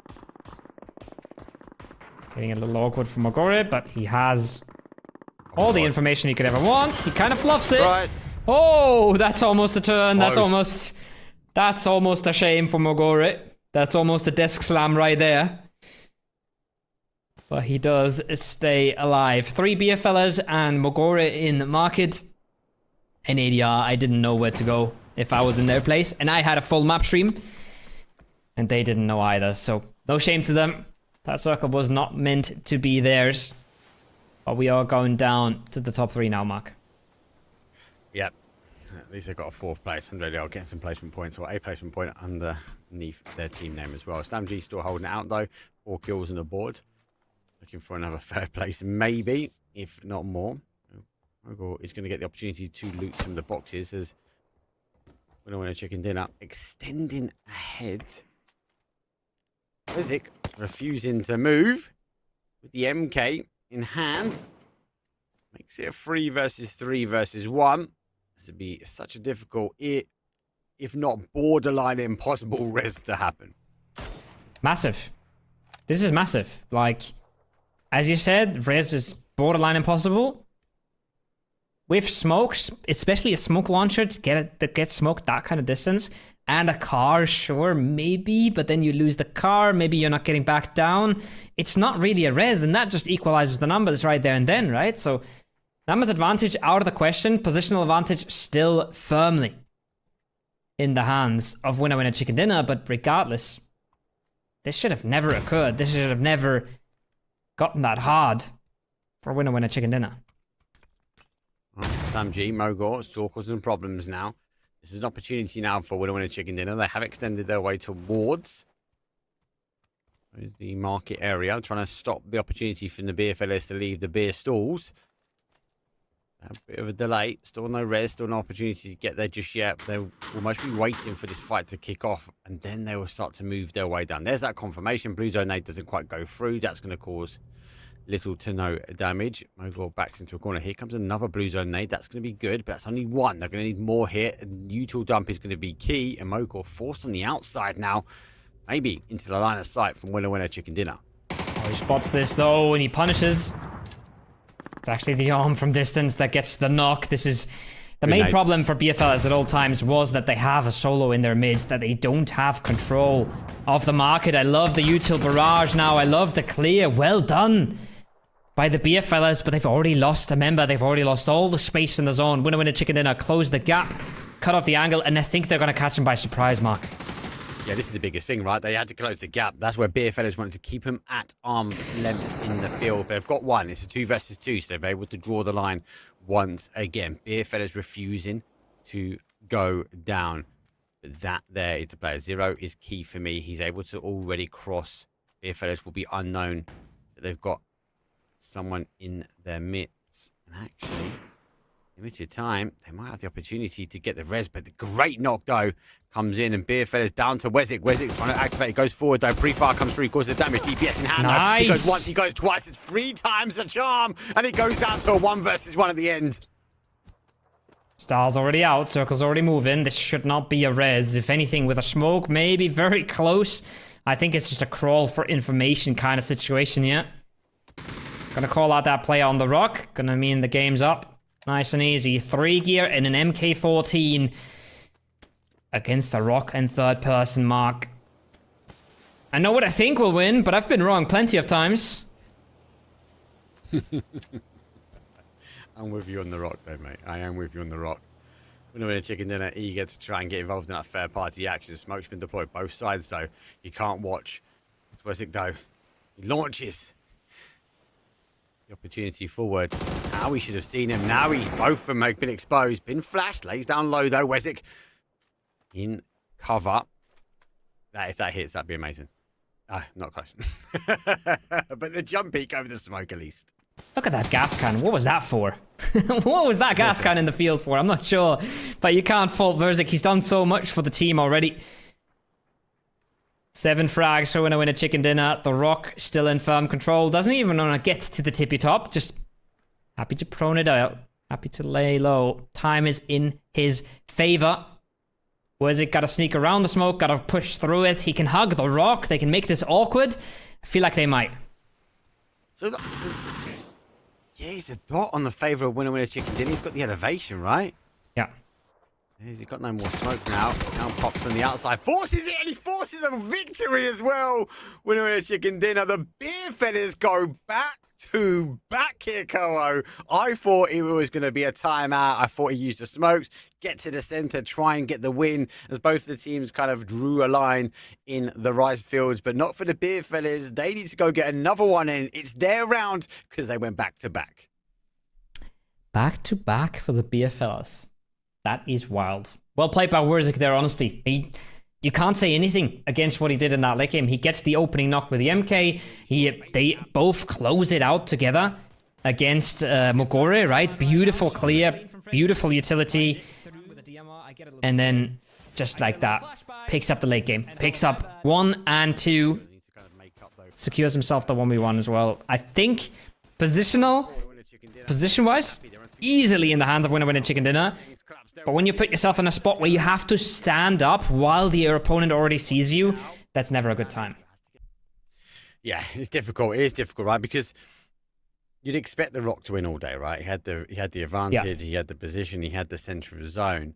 And the smoke on both sides were played really well. And that final smoke for him, he was like, okay, yeah, we're here, but it's going to deplete before I need it to, so I have to make a play. And the fact that he sort of just stepped out and made a play on it, that was huge. But talk about huge plays as well. Wow, win or die, Levante, not just holding off 1, not just 2, but multiple, 3 teams trying to work their way in towards the compound.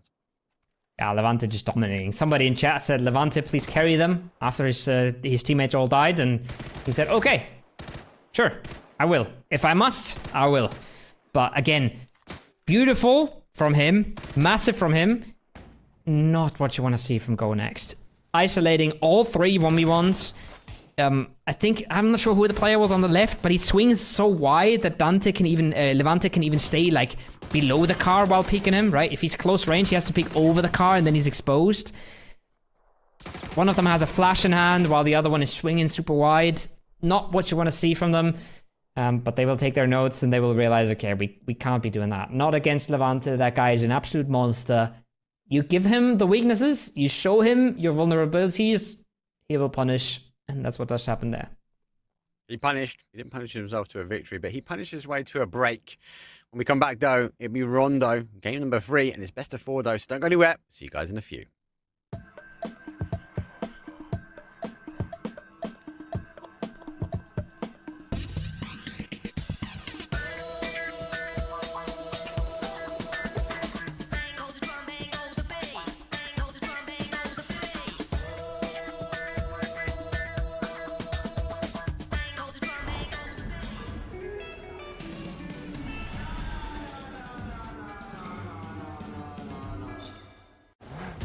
More steps toward unifying your Battlegrounds experience. Destructible terrain on Tago. And a new way to hide your vehicles. All this and more as we dive into the Update 35.2 patch report. First up, we're continuing to work toward unifying your Battlegrounds experience. This update adds vending machines, previously a Miramar exclusive, to Erangel and Tago. You can also keep an eye out for medical vending machines that distribute first aid kits, bandages, and med kits.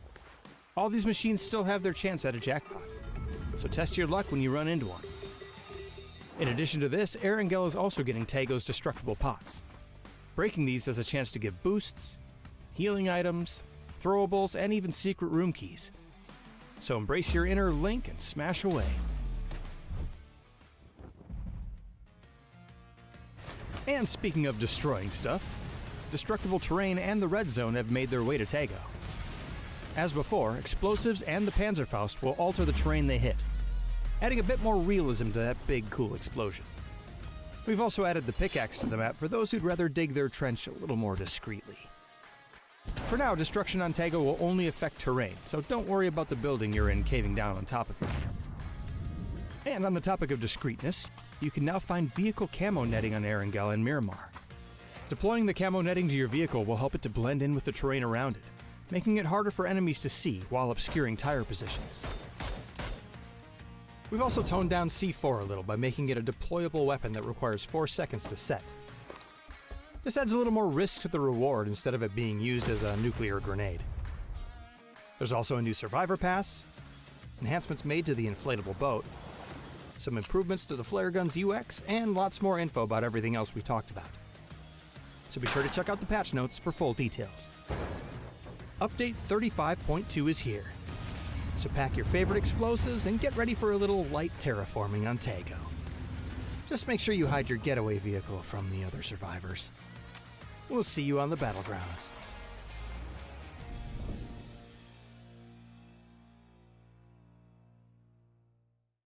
Welcome to the PUBG Players Tour. This year, we're introducing structured competitive play in third-person perspective mode for players of all ranks, levels, and ability.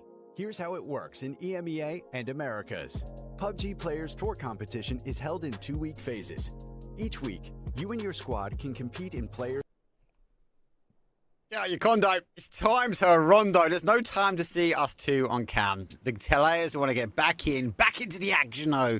As flight path comes in from the west down towards the southeast, does favour the south to southwest of the map. But it's up for grabs. Interesting to see if we get early drops again and late drops and the free zone of test track. We'll have to wait and see here, Koho. But it is match number 3. It is match number 3, and it is 3 purple teams in the northwest here.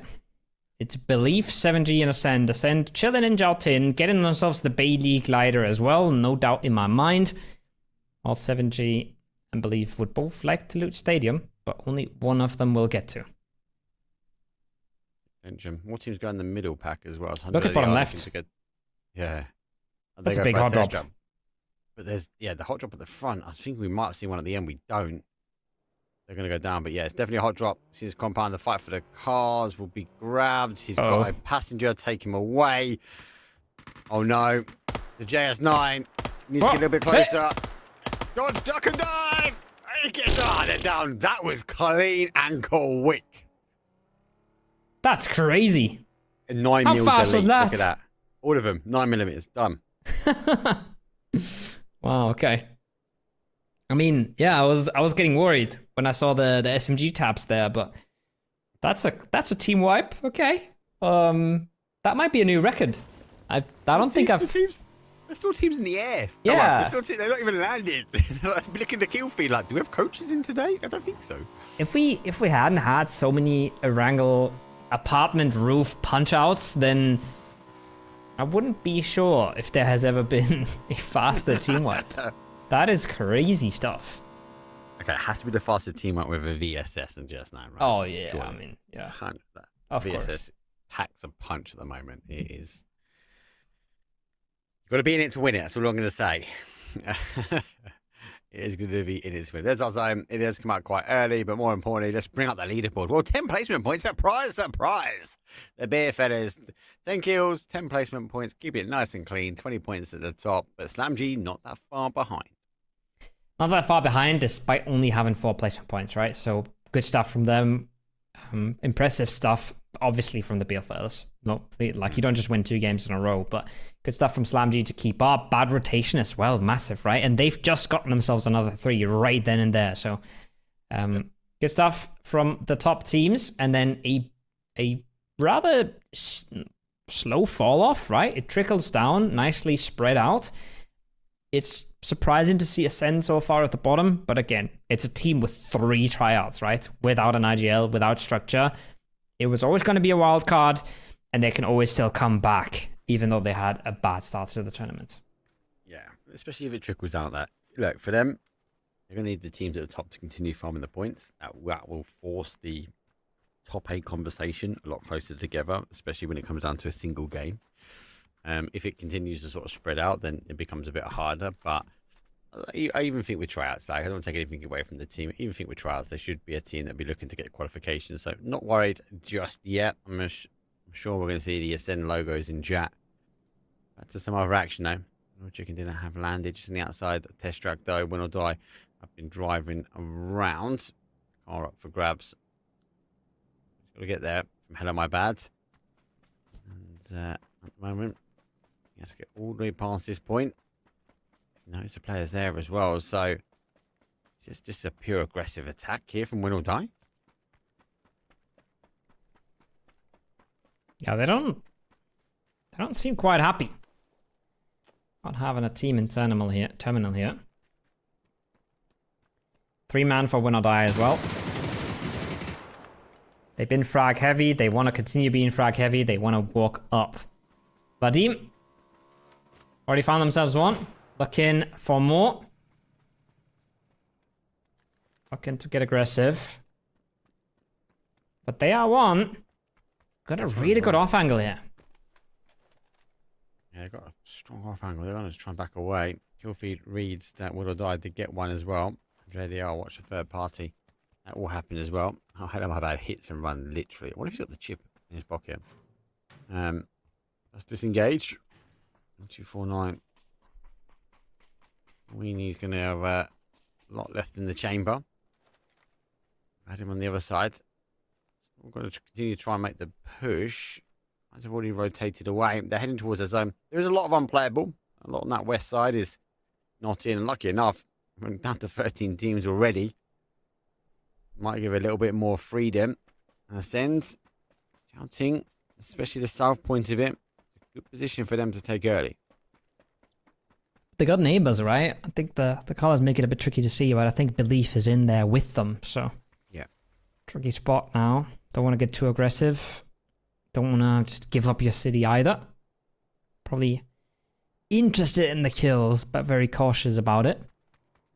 You get knocked in the center of phase 1 as well. Everybody's going to get very interested all of a sudden. Everybody's going to get a little bit more aggressive, a little bit more intrigued. So they got to be careful about what they do. Björn, he's going to step up when he has to. That being said, SlamG might have to step up, but they are. It's 3 knocked for Vadim. Huge, huge. Classics though. Causing damage. Anybody's final player now. What is with this compound? Anybody's will try and hold. SlamG going to collapse in. Ace and that. Oh, gets the AKM down. Causes one. Quickly swings away around. Looking for the second, but doesn't quite get the connection that he wants to. Unfortunately for them, it was an early start, but it's also an early finish though. SlamG will capitalize. Vadim out. No, you know who's called Vadim? Who? Alrine. Oh. I'm wondering if that's some sort of, Vadim W, W like a win, maybe? I don't know. I don't know what's going on with the team name, but that's the one connection I make. Alrine's name, who was Melman's coach for a very long time, is literally Vadim Lovin. So, who knows? That is some big co thinking there, mate. That is, and you could be right. Most of the time, you are, mate. I'm not gonna take the mick out of that anyway, because most of the time you do get the calls right. So, but like, how good of a last name is Lovin? Yep. Big fan. McLovin. McLovin, that's about to say. That classic, set in stone.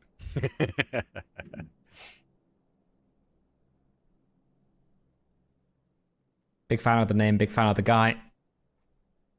Unfortunate stuff, though. For the team that is potentially named after him. Potentially, perhaps. Maybe. Björn's still keeping an eye on Belief.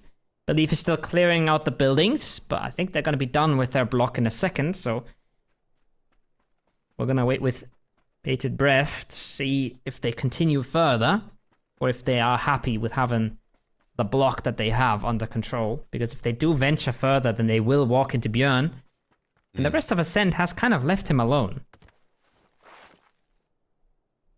He's a one-man army, though. He's got position. He's got the opportunity to overwatch what's happening. I just worry about those shoes. I'm a big shoe guy, and there's some shockers. Right? They're going to hear him coming miles away with them. I'm not sure. They look fluffy. No, it's not Slipper Sundays. That's tomorrow.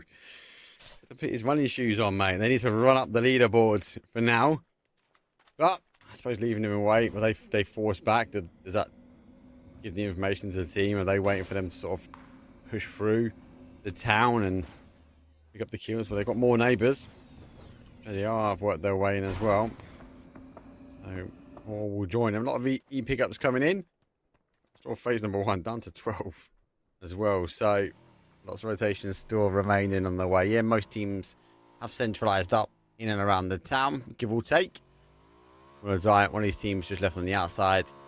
Who they played towards? They are. Oh my God, they're going to play for, is it? They are on full farm mode now. Looking. They're too late. It's going to be close. They are looking for it, but I think they've miscued it. They're way too late. Way too far. No way. I mean, they can pop the shots off. There's a bit of blue damage tick in, but they're so late here. He won't even be able to aim up far enough. Look, Mark, he's going to hit the max here, and he's going to have to stand up, and just like that, it's over. I respect the attempt. I respect the attempt, but it's a little too late. Yeah, give him a little bit of kudos. Yeah, you can kind of see him rotating. As soon as you can see the helicopter and the Chinook in the background, you're like, yeah, it's a bit too late there, guys. Here comes the zone shift. We are going into an urban ending. That sometimes means we get it to slow down slightly. There is a little bit of elevation, though, on that south side, so it might play again towards that top side of the town. So wait and see how we get on from there. Lucky enough, though, EMPs don't affect the E rotation. That's when I want to chicken dinner. Find themselves airborne, looking at the town. It's a good EP. It's a good, solid EP. Coming into phase 2, we're a little bit too late, but not extremely late. And they should just float over the town, get shot a bit by Ascend, pick the compounds north of the town, and find themselves in the absolute dead center of phase 2 here. Not a bad spot to be in. If you know about the land ratio as well. Oh, they're diving. I don't like it. Oh, I would have loved if they floated on. But it's hard. It's hard to see the presence in the city. And it's easy to just commit to the city and be content with it. They could have had more. But again, I'm saying this, right? I'm looking at the map stream. I know where everybody is. I know where the free space is. These guys don't have all these pleasures. They're just happy to get 3 pairs of feet on the ground. Yeah, it's difficult for us. We've got that cheat code, haven't we? We can see the map stream. And I get the logic. You're looking at the town. It's easy. Pick a spot. Like, to be fair, they took the main building as well. So you normally see sort of the outside edges get taken, right? They're lucky enough to get down. They're going to make a play. A lot more teams, I think, are going to sort of send their way in to the town as well. When I do go around towards that north side, I said there is that. My worry at the moment goes that elevation, that south, that big rock. It is phase 2, so we've got a couple more before we sort of take in the effects of the unplayable. But for now, surprised that we didn't have as many teams moving to the north earlier. We are seeing a bit more of a migration. Surprise, surprise, the beer fellas, they're up in the north. Maybe they're expecting the zone to play back towards the north, and they're putting themselves in a position to go back to back to back. It honestly doesn't matter where they expect the zone to go. They're just in a good spot, period. They got loads of space. They got a free edge. They got loads of information from where Wurzik is playing. Beer fellas are just doing good work here. I'm surprised. It's pleasant. It's a pleasant surprise to see them do so well. And right now, they are deservingly in one of the best spots. Levante, Leos, they've played a very different game than the beer fellas. They've gone crazy. They've gone aggressive. But I'm looking at Leos on that minimap. He's getting 1v2'd here in a second. That being said, I feel like he might have to jump on them. Yeah, he's sort of backed in towards the rocks. He's heard him. The cars have pulled up. Here comes the This could get awkward. The fact the car's coming back this way as well. That's spotted him. Scenes 1. Now he's going to spin round. Now they know there's a player behind him. Easy. Shots being covered, though. That's easy, though, for them. Vante gets 1 as well. That's a 2 versus 1 on this side, but scrap that. Ahead of my birds collapsing in. These guys have got W key fully set down. The pressure point has been to push forward. The nade was huge, and now they're down to a solo player here. Boom, backed up. He throws a giveaway nade, hoping to try and find something, but it's not going to be the case. He has to climb the high ground. He has to take the head fight. It's 3 versus 1, and the util dump is happening from win or die. Well done. Leos had to connect, and he did. Had to find his when the time was right. Don't forget about the boom, though. DPP angle. He's got all the choices who to peek, but they run it down just in time. The molly does the trick. The molly gets him the flush. There should be a possible res, though. They have a blue chip tower in stadium, remember? They could get that right away. But, oh no. Hello, my bad walked into the molly as well? They're 2 knocked. That's going to cost them a whole lot of time. Yeah, they got a little bit of time remaining. He tried to get the res in the molly, I think, and he's been punished for it. Right. Let's get 1. It's a knock. The fight in the town is starting to happen. He gets punished, though. He's going to go down. Aniko now sort of getting involved as well. So they're able to get the knock and flush, and still able to stick that res to send, looking to try and move their way over there. So that shift towards that north. So we do give away that kind of unplayable terrain. Phase number 3 slightly early, but we do give it up earlier than expected. But Beerford is in a great spot here. Again, as you said before, they are just farming information. There's no need for them to rush south just at the moment. Put themselves in a really, really strong position.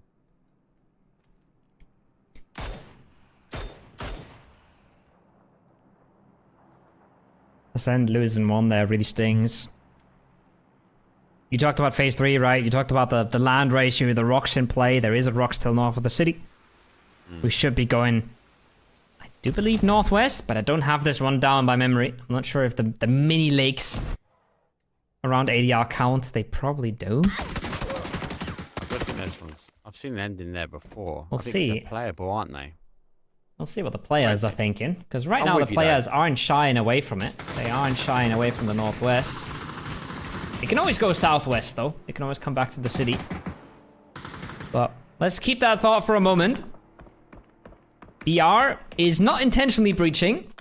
It's just Sayu, who's in a 1v4, a CIS player in a 1v4 against Go Next, and this time he has 3 gear and a Groza. Yeah. Go next there. I want to rethink the approach. At the moment, they've got the high grounds. They need to get an opening knock if they are going to sort of play this way. But I'm with you. A lot of the teams rotating towards that sort of west side. Groza, that sings the song. Maybe enough to deter Go Next, but it isn't. They actually push their way down. Hands are in hand. Got it caught in the bedroom. Gonna cause some explosive action. His way around, sees the body. There's one. Doesn't quite get the connection. It could have been 2 for the price of 1, but it's not going to be the case. He's going to have to go quick nade, but he's going to swap over to that Groza and he's going to make it happen. It's the nade on through. The bounce is horrible. Oh boy, it's costing him more than it gives. Acalyptos, none the wiser, still turns it around. Unfortunate. GN, they keep it together this time. No missteps, no mistakes. Clean up the solo, pick up the 3 gear, reconsolidate. Ready to move on into the rest of the game.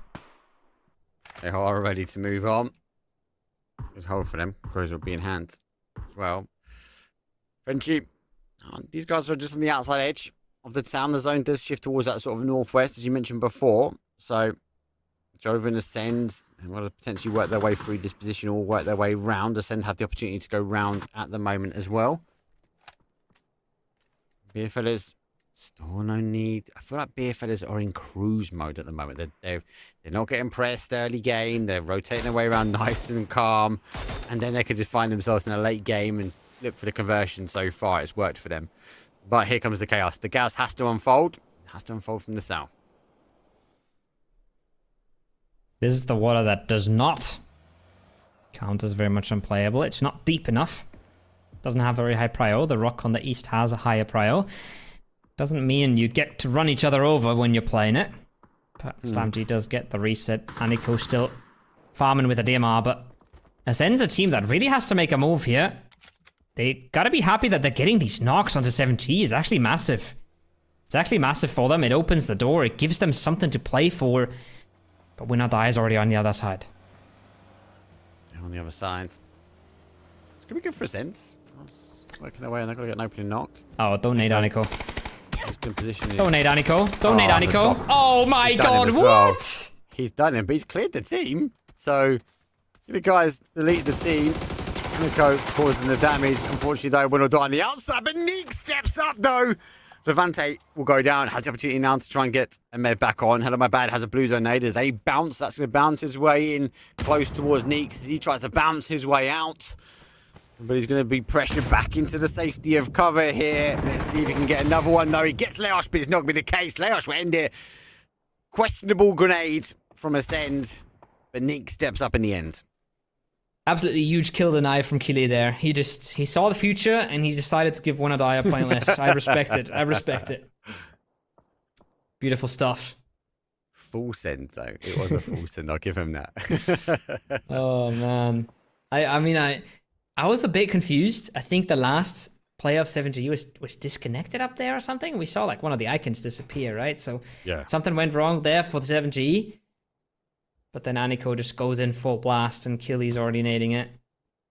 Unfortunate timing. Unfortunate sequence of events. For a team that could have really needed this, Mark. Yeah.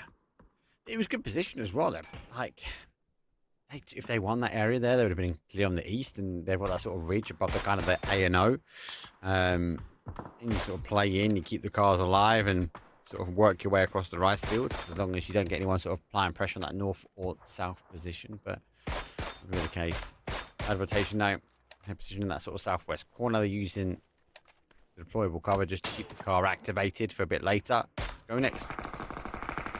The other opportunity, the other side of this. Teams will clash. Be down to 100 ADR. Really, what sort of third party action they want to sort of punish. What kills they want to claim.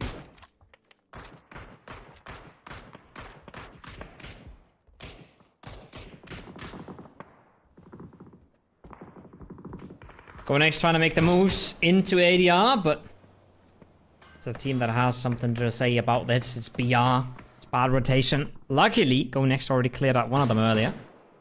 Made this a little bit easier than it could have been. Belief at the same time. Trying to make the move out of the city. They've got obstacles in their way. Playa has no chance. Instantly knocked. Zero impact for him this game. It's just the last two now trying to battle their way on through. Good angle. When he stands up, he's not going to get the opportunity to kind of deploy that 7.62. I think as clean as he'd like to, especially driving sort of play the better angles. I believe I have to wait, have to watch. Unfortunately, their phase number 5 is going to force the fight early on. Frenchie does get the initial knock open and able to get the confirmation though. And now they can see the dancing around. Joven though steps onto a landmine. It's a landmine though that is going to cause huge amounts of damage though. Another one will fall. Belief. They've got a bit of belief here to disengage. They've got the zone. These teams, these players have to work their way.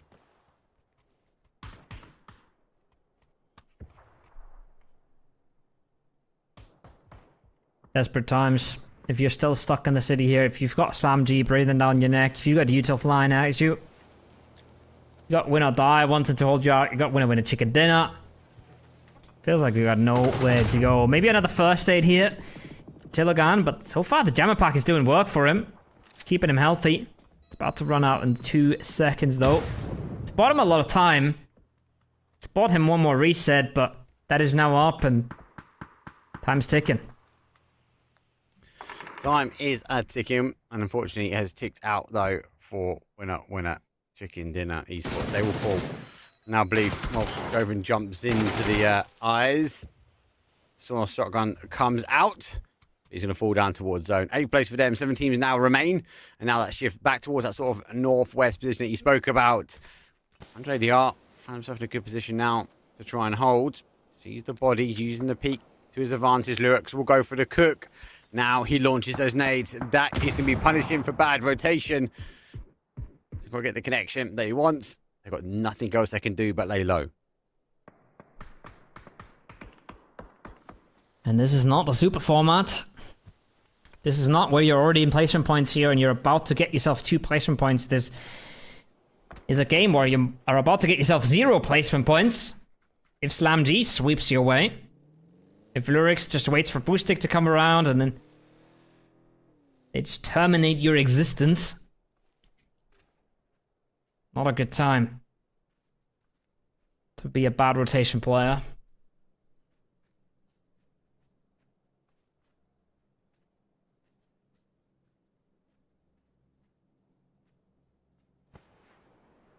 About time. Nice position now from Slam G. I was waiting for the final team, the victor, to come out. Belief, though, don't want to give any more points away. Phase number 6. I also think Frenchie might be doing the same. He's going to try and med his way out. I wouldn't be too surprised as to sort of share out those meds. Try and maybe get closer and closer. But it's a top 4 we're looking for. It says it's not the old super format. It's only the top 4 that are going to be getting placements. So a few more teams need to fall here. Slam G have to fall away. And fortunately, though, for Belief, there's not much more left in this. Lamdy taking their time with it. And this as slow as possible. Win or Die as well. Taking their sweet time. Ogorin now blasted coming across the road. Tries to take Honest. Surely not gonna live here. He's stayed alive for a long time here, waiting for the smoke to bloom, I guess. But in the end, it's Win or Die who claim him. It's Win or Die who get themselves the upper hand. 3v2 versus SlamG for maybe not the game-winning position, but absolutely a massive position on the southern side, yeah. Yeah, he just needs to try and stop this sort of push here. They're seeing him from Win or Die. They're going to move their way in.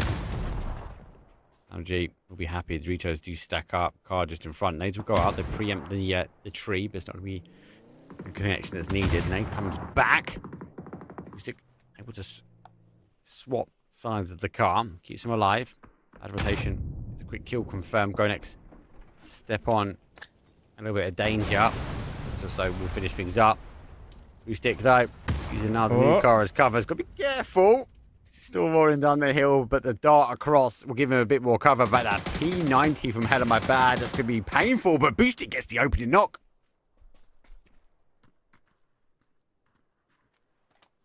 Equalizes the numbers.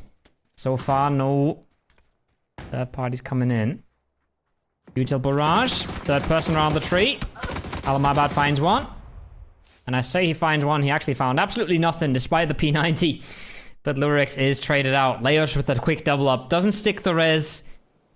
And keeps his team alive. If he sticks the res there, the game might fall apart. So, well done on him. And I said it's maybe not a winning position. But if they do have a P90... I might eat my words. Yeah, I'm not sure how much they have to play in front of them.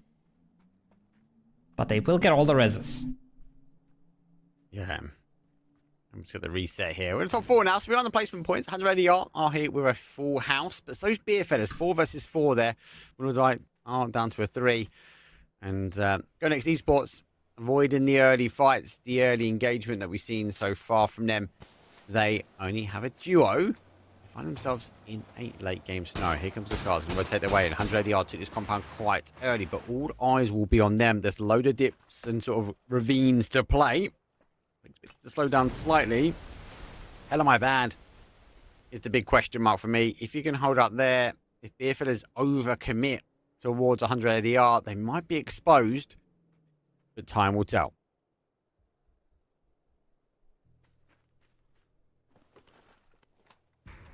Time will tell.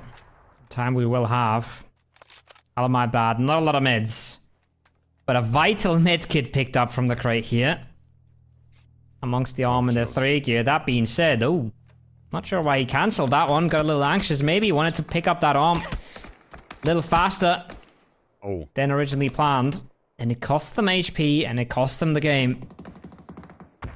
He was always going to be in a rough spot, I'll be honest. It wasn't like he was just free to do what he wanted there, but slight miscalculation. Takes him out of the lobby a little bit faster.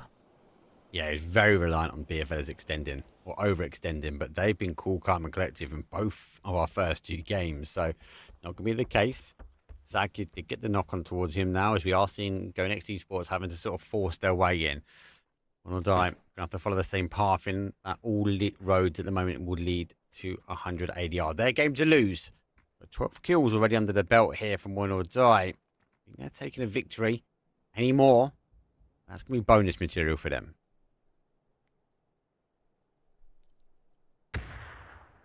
It's crazy stuff as well. See the BFLs here essentially take a position in phase 2. Phase 1, transition it into phase 2, do absolutely nothing for phase 3 and 4. Get themselves a top 3 here. Now the breach comes in, ADR's already knocked.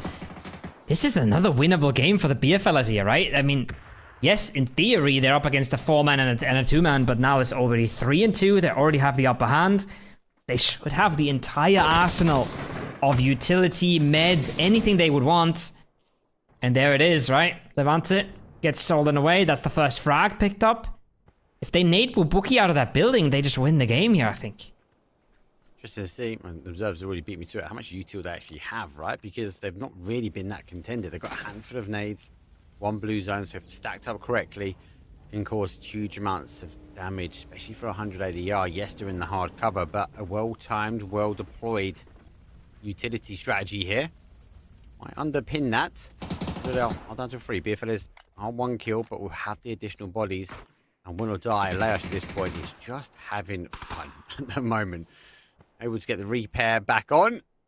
That one's really going to push his way, but while he's alive, 100 ADR can't focus all the guns back towards the beer fellas.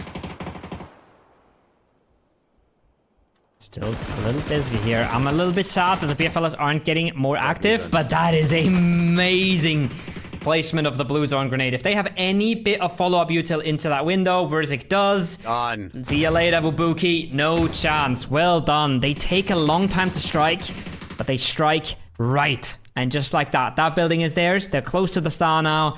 They are still outnumbering anybody. They don't get caught on the cross here. They are aware of the angle that's possible. It could be just the back-to-back-to-back. Oh, don't jinx it. Don't jinx it.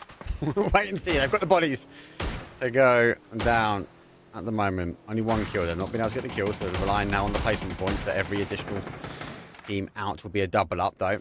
So it's the extension of one. So they have got one knocked here. Leos again still drawing the attention. This is the problem here for 100 ADR.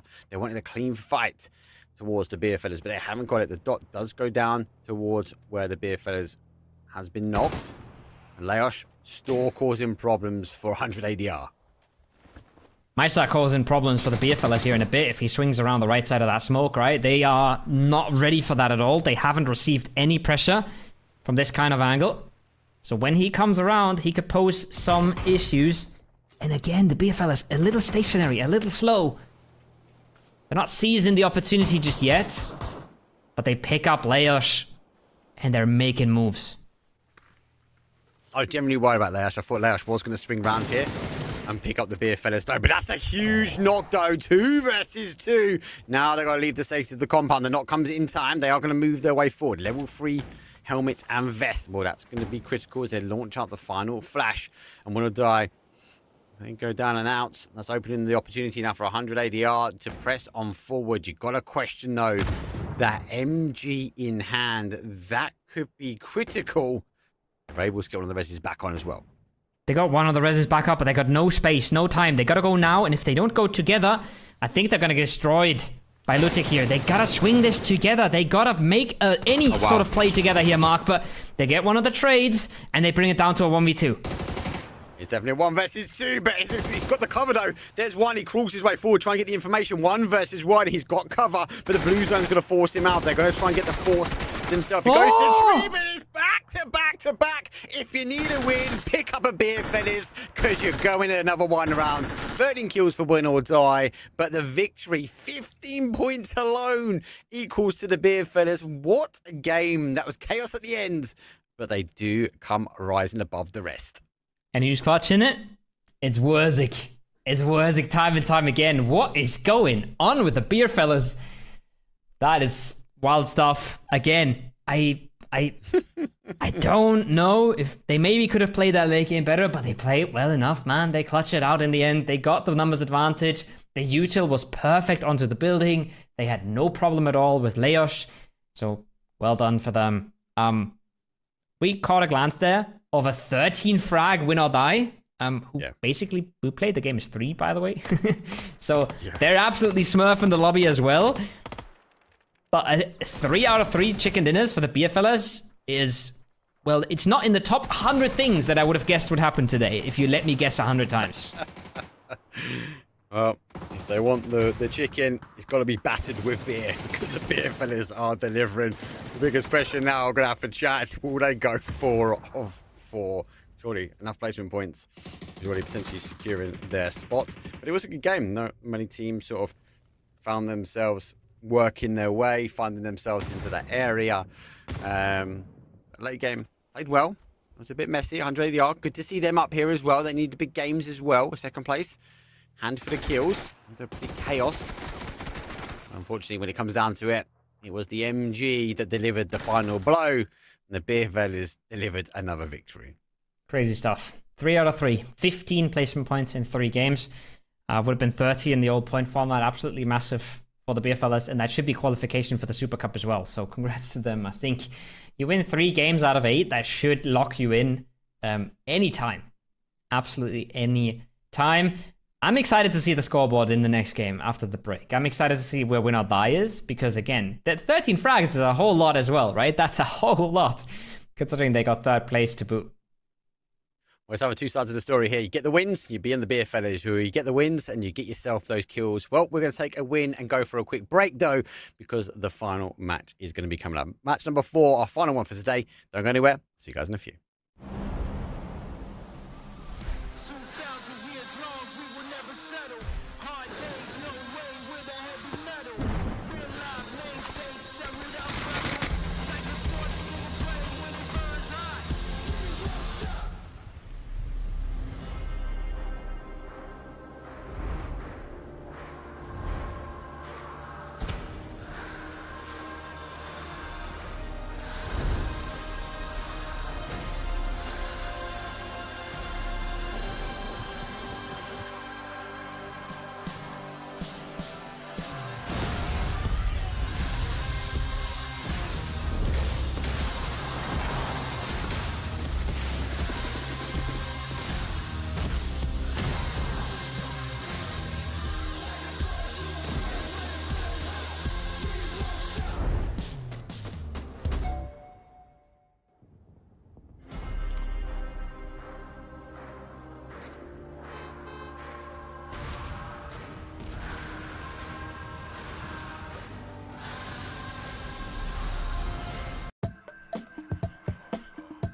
More steps toward unifying your Battlegrounds experience.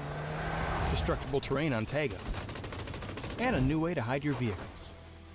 All this and more as we dive into the Update 35.2 patch report. First up, we're continuing to work toward unifying your Battlegrounds experience. This update adds vending machines, previously a Miramar exclusive, to Erangel and Tago. You can also keep an eye out for medical vending machines that distribute first aid kits, bandages, and med kits. All these machines still have their chance at a jackpot, so test your luck when you run into one. In addition to this, Erangel is also getting Tago's destructible pots. Breaking these has a chance to give boosts, healing items, throwables, and even secret room keys. So embrace your inner Link and smash away.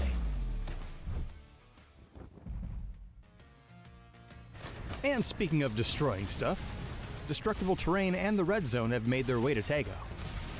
As before, explosives and the Panzerfaust will alter the terrain they hit, adding a bit more realism to that big, cool explosion. We've also added the pickaxe to the map for those who'd rather dig their trench a little more discreetly. For now, destruction on Tago will only affect terrain, so don't worry about the building you're in caving down on top of it. And on the topic of discreetness, you can now find vehicle camo netting on Erangel and Miramar. Deploying the camo netting to your vehicle will help it to blend in with the terrain around it, making it harder for enemies to see while obscuring tire positions. Surely the bar is being propped up, though, by the beer fellas. They've gone back to back on the rounds. Who is going to step up, though, on our final game and finally get the drinks in, because the beer fellas has spent enough already? Yeah, I mean, at this point they've gotten themselves 3 rounds. Are they gonna like buy a round for the lobby, or what's going on? Are they gonna let one slip, or are they just gonna take all 4? I'm not sure. This is unheard of. We've seen FaZe do it once. That's a FaZe clan, you know? That's a team that has low lows and extremely high highs. The beer fellas were not on my bingo card, so love to see them dominate, love to see them pop off, love old man Wurzik clutching out back to back, you know? It's good stories, it's good fun. It's a team we know, right? We've seen them on the circuit. We know the players as well, right? So it's not like they've not been at this sort of the highest level, right? So fair play to them. They've gone back to back to back. They've been able to deliver, maybe not the biggest explosive when it comes down to the kills. We've seen some big kill games for some of these other teams. But for them, just being in a talking point, just to have 15 points alone when it comes down to sort of the wins, That's huge. That is huge. Anyway, it's time for the final call. The pubs are closing as it is round number 4. It's coming in from an east, pushing the northeast down towards the southwest. A pretty horrible flight path, if I'm honest with you. So far, so we can't even see the plane. But it is pushing towards that military island. Will we go for a military ending? We'll have to wait to see what the final calls are going to be. 50-50. That's a 50-50 milli or not. Could definitely be going for a milli landing on this one, but it's not one of those where you have to send it. Maybe it's even less. Maybe it's even like a 30% milli ending. Yeah. But you can see a lot of teams already getting themselves out there, already deciding that they want normal loot spots, normal positioning. Again, Ascend involved with another team around the loot spot here. Björnta going extremely far north next to Baldinini. Or that's not Baldinini, that's just the Baldinini clan tag. But it's Belief in the game, and then a lot of people still in the plane here on the south. A lot of people either going for Primorsk and Ferry or for West Millie. So we've got a double up around Primorsk, and we got a double up around West Millie. What's interesting for me as well, right, is Fight Nights have gone early and they've taken part and parcel of where SlamG go. So that's going to force them across that sort of Primorsk area. Do they try and extend towards Quarry? I don't know if they've got the shoots to be able to do it. So a potential hot drop is underway, but it'd be a 3 versus 4 there. You've got to be careful. Artix needs to get loot, but he has a car by his compound normally, so he should be able to get there pretty close. And there's that zone we saw it before. Goes quite early in the flight path, goes up towards Taverny, down towards Shelter. It's going to be huge. And also the Beer Fellas potentially taking a head-to-head battle on Military Island early on.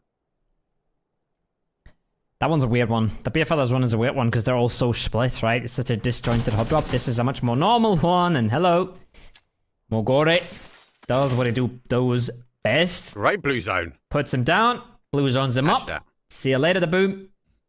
That's an easy blue chip grab, but that doesn't help you a lot. Mogore as well with a helmet, no vest on the headshot angle. Perfect drop from him.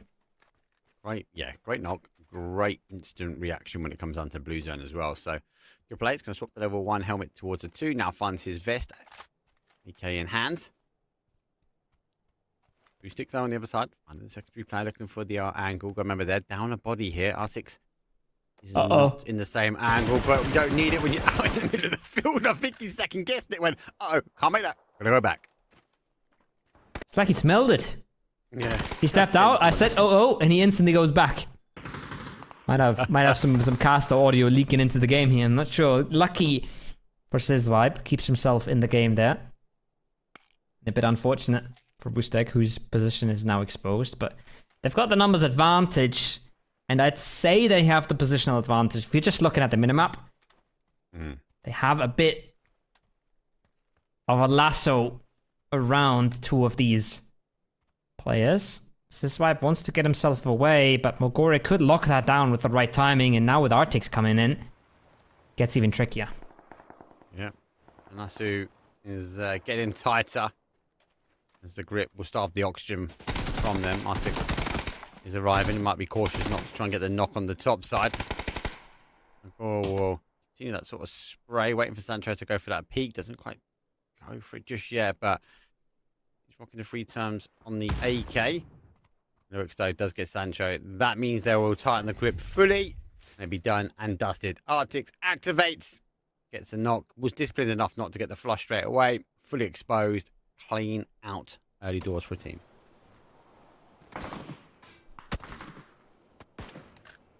Or rather, little hot drop is heating up. First knock goes to the side of the BFLs. I should say first trade, maybe. But they seem to be in the better position to capitalize. That being said, there's a nade flying, and that nade looks mighty good. Oh. Could have been good if well cooked. For now, it's both teams staying alive, but that's the off angle. And that's Waffy's not ready for it. Observer's not ready for it either. So can you blame Waffy's? Maybe not. Gets Super caught though, makes moves. things hard for the BFLs. Super sneaky moves, love it. Great off angle, absolutely great off angle, but the trees will unfortunately become a hinder.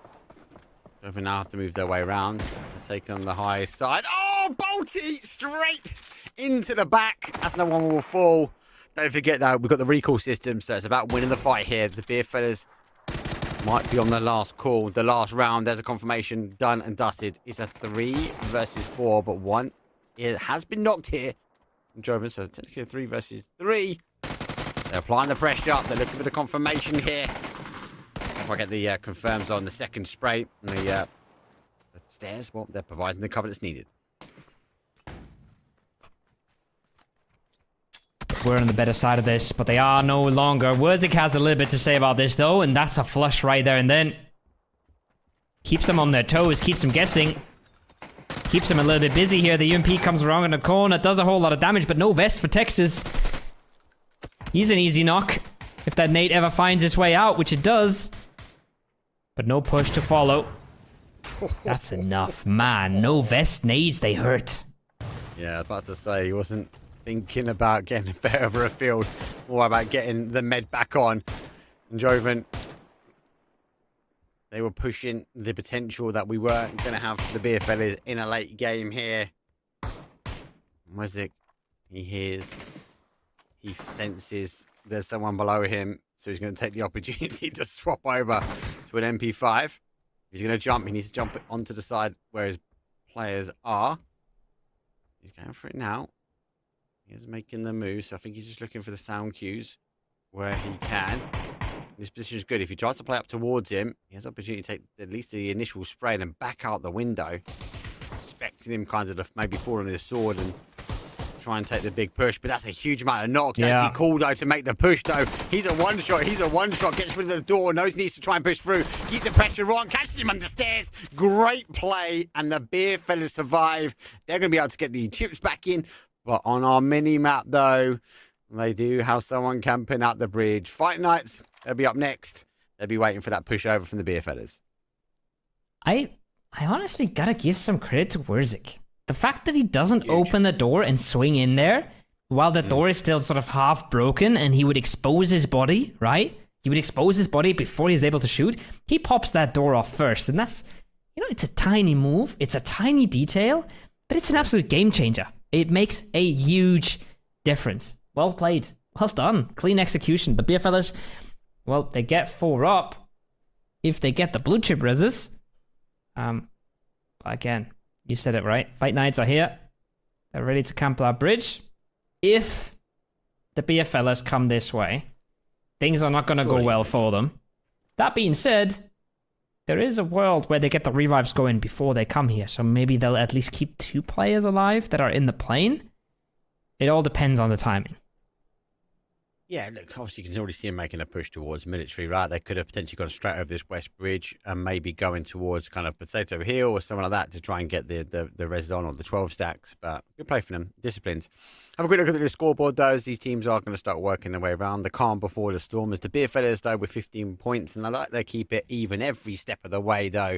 15 placement points, 15 kills. Grand total of 30 points. Not bad. Monodai unable to catch up. But please note, the closest to them when it comes down to sort of placement points is going to be Slam G and 100 ADR. Yeah. They are just farming points at the moment when it comes down to placement. They're farming points when it comes down to placement, but the fact that BFLers win 3 games and win or die at 1 point behind is absolutely mental, right? That is absolutely crazy. That is credit to the new point system and Slam G as well. Massive stuff from them to keep up with that kind of tempo. Right side of the scoreboard, yes, they're a little behind, but they're still very much in reach. Thefty is scouting the bridge, but I don't think he really has a chance to see any of this, Mark. And I think we might just get to see exactly what I envisioned, what I pictured, is where they've got players in the plane parachuting into zone. And the 2 players who were alive, who brought them back, just get bridge camped. Did they come out and get the chips and go for the recall system a bit later? Doubtful. Okay. I was just throwing it out there. It was okay. It's a little far. Okay, all right, okay. Best in my bubble. With Vendors, they do get back. They are now airborne, looking for the compounds towards the north side. The zone does have the river going through the middle. Should be able to get boots on the ground pretty clean here. And if winner chicken dinner, want to collapse them early. I don't think they're going to be able to close that gap as quickly as they'd like to. But yeah, Good hold from Beer Fellas. And they still haven't moved over on that west bridge either. So, not just yet. And eventually, Fight Night need to move as well because they've got to think about the late game. Yeah. It's all a game of chicken. Who moves first, right? Who moves first? Gives up the position. Ascend just got a insane circle. Straight on them. Could not be more fed in this one. Not because the circle's so crazy, but because of the water ratio pushing it further towards them and because of their side being so free with everybody else stuck on the north and on the west. They're going to group into a 2-2. We're going to see Vadim group into a 2-2, and we are going to see what you were hinting at, which is Fight Nights giving up the bridge. They had to, though, right? There was no... Obviously, the noise had stopped. The expectations were they were going to play their way, but the fact that they sort of played towards military and they would have seen the recall system popping off, the animation on the map, they would have thinking, okay, they're going to be playing across the East Bridge before moving in. So, good play from them. Good play from them. They've done the right thing. And as we know, that we've just seen they're coming across that bridge. So, we're waiting to see if they engage a bit later. Zone does play back towards that sort of south to southeast, so a lot of teams need to move back. And I want to come back to your point now. Ascend in such a good position. They're going to hold a 2-2 here. See if they opt to continue that hold and for how long. The rest of the teams sort of rotate around the edge. No teams, no real teams apart from this on the east side. Everyone, give or take, is up in that center. There's a lot of space to move, and even arguably down to the south as well. Yeah. Huge amounts of compound to take.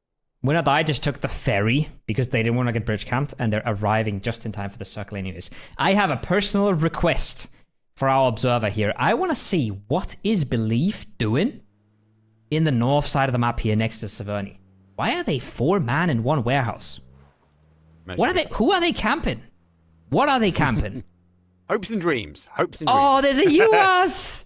Oh, they've been so played. Look at this. They've been sitting here with 3 dudes for about 5 minutes. Because somebody left their UAS there.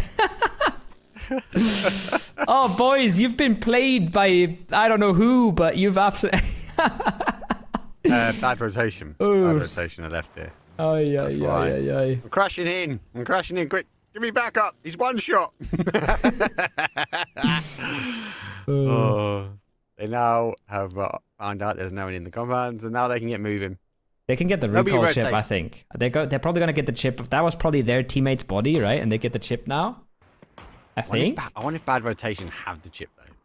I don't think so. I think in that case, they wouldn't have stuck around so long. I think they just thought maybe there's somebody routing there. Still. Yeah, but they won't know until they get to the box. But wait and see. No, but if you pick up the chip, you get marked on the map, right? You get a marker on the map where your teammate's chip is lying. So if somebody moves the chip, that marker moves. So this is what I was going to say, actually, because I thought, I wonder if we, when we get the ability to see where the marks are going to be from the team, I wonder if they're going to add it so we can see where the chips are in the future as well. Because I hope that just works. Yeah, that'd be interesting. Might be an interesting note. Winner Chicken Dinner has the hold, but doesn't have the shots. The Org produces the first knock. Whereas Story 12 will be down at the moment. Winner Chicken Dinner, who made a huge comeback last week, though, but despite only playing 5 games, I think they're going to be looking to try and do the same again this week at the moment. They're down to a 2. They are in the zone. Go Next Esports also needs some big games here, and the zone shifts away from both these teams. We go back towards the south here. Potato Hill, well, that's the pinnacle point of the zone. Winner Die getting pretty free as well. And Winner Chicken Dinner opting to go, but Go Next has got their number, and there's another knock. Nowhere to go, nowhere to escape. Circle has gone south again. Hard southeast into hard south. Means Ascend now get to roll into that compound. Hacker compound, we called it, or we used to call it at least. And they get that for entirely free. Even, I mean, at this point, you might pull Brian over towards you. But they've just gotten the best compound in the circle for free. Oh, wow. GMPDN just got himself a knock.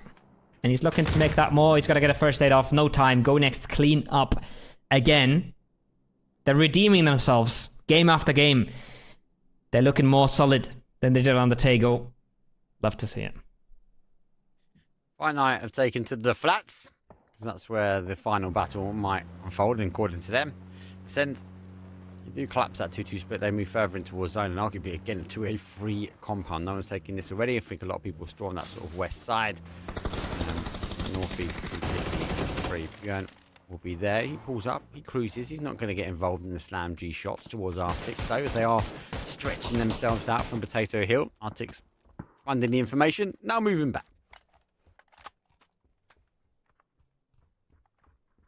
Doesn't hurt to scout it a little bit. Doesn't hurt to try. Sometimes they do get away with it. Sunflower has parachuted himself into an 8-player apartment complex. Now takes the shots, doesn't get the knock, gives up his position. Not the best spot to be in, but he does have 3 more teammates coming in from the north. They have cars, they have gear. They should be able to pick him up, get him out of there if they want to. With this amount of space on the map, all is doable. All is doable when you've got the gear and the ideas. Go next. They're going to rotate their way around, but rotate their way into the hands of a reformed Beerfellas team. Oh, there's a car on its roof nearly. Zik will be laughing, I'm sure. He's disciplined enough on his shots. Pedroso is out. He sees the player. Now he ducks himself back. You know, does he see the player? I don't know if he's caught him. He looks back towards the other side. Melman, let's get Fight Night up. That might draw the attention now for the boys. Go next. They might look towards the apartment complex. Could be dangerous for them. And that means the Beerfellas get the opportunity potentially at a backstab. A third party would be explosive. Let's just wait and see.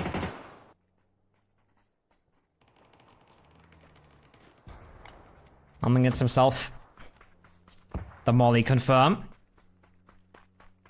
While anybody says, okay, this might be a little bit more than I can handle at the moment. Gonna reset. Gonna give up that space. My team's busy in the apartments. I'm gonna swing further east and keep myself alive for now. As the circle after a hard southeast shift and a hard south shift goes hard east. Everybody that's been trying to play west this game has not had a fun time, Mark. No, and I think that's why we're going to see the Beerfellas not go for that third party action. They're going to continue on the high ground. It's great for a Sen, though. Got the free compound, right? So you'd expect them to defend this one off. Not the action, not the teams, not the bodies are going to full run sort of the apartments here. And there's the emergency evac we spoke about. So you spoke about. They got in the car. And now he's able to sort of rotate around to that sort of J compounds. And a little bit of elevation to play in that sort of northeast corner. More disciplined hold than anything. And I think everyone will be looking kind of towards that ascend compound and where this might sort of center up a bit later.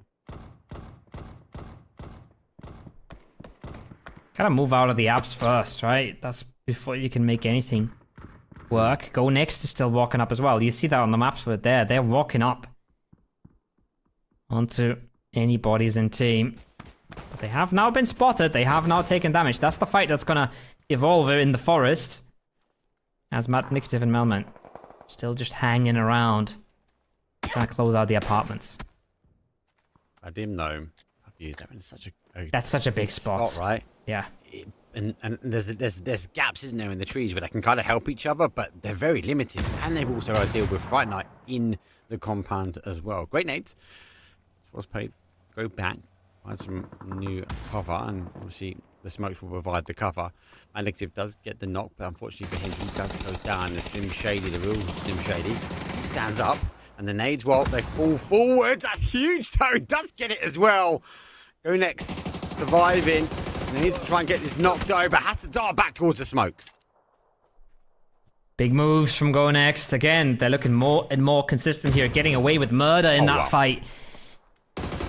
Vadim had all the tools in the world to close that one out. It was never going to be easy, right? You said it, they had split attention, but they had all the tools. They had all the angles that they needed to work with. They even had a bit of help from Slam G here earlier over the top towards Go Next, but Go Next pull it together. Some nice bit of individual skill to clutch out the fight. And just like that, looking solid, making moves on the scoreboard as well. Yeah, fellas, they've been suffering at the hands of Slam G.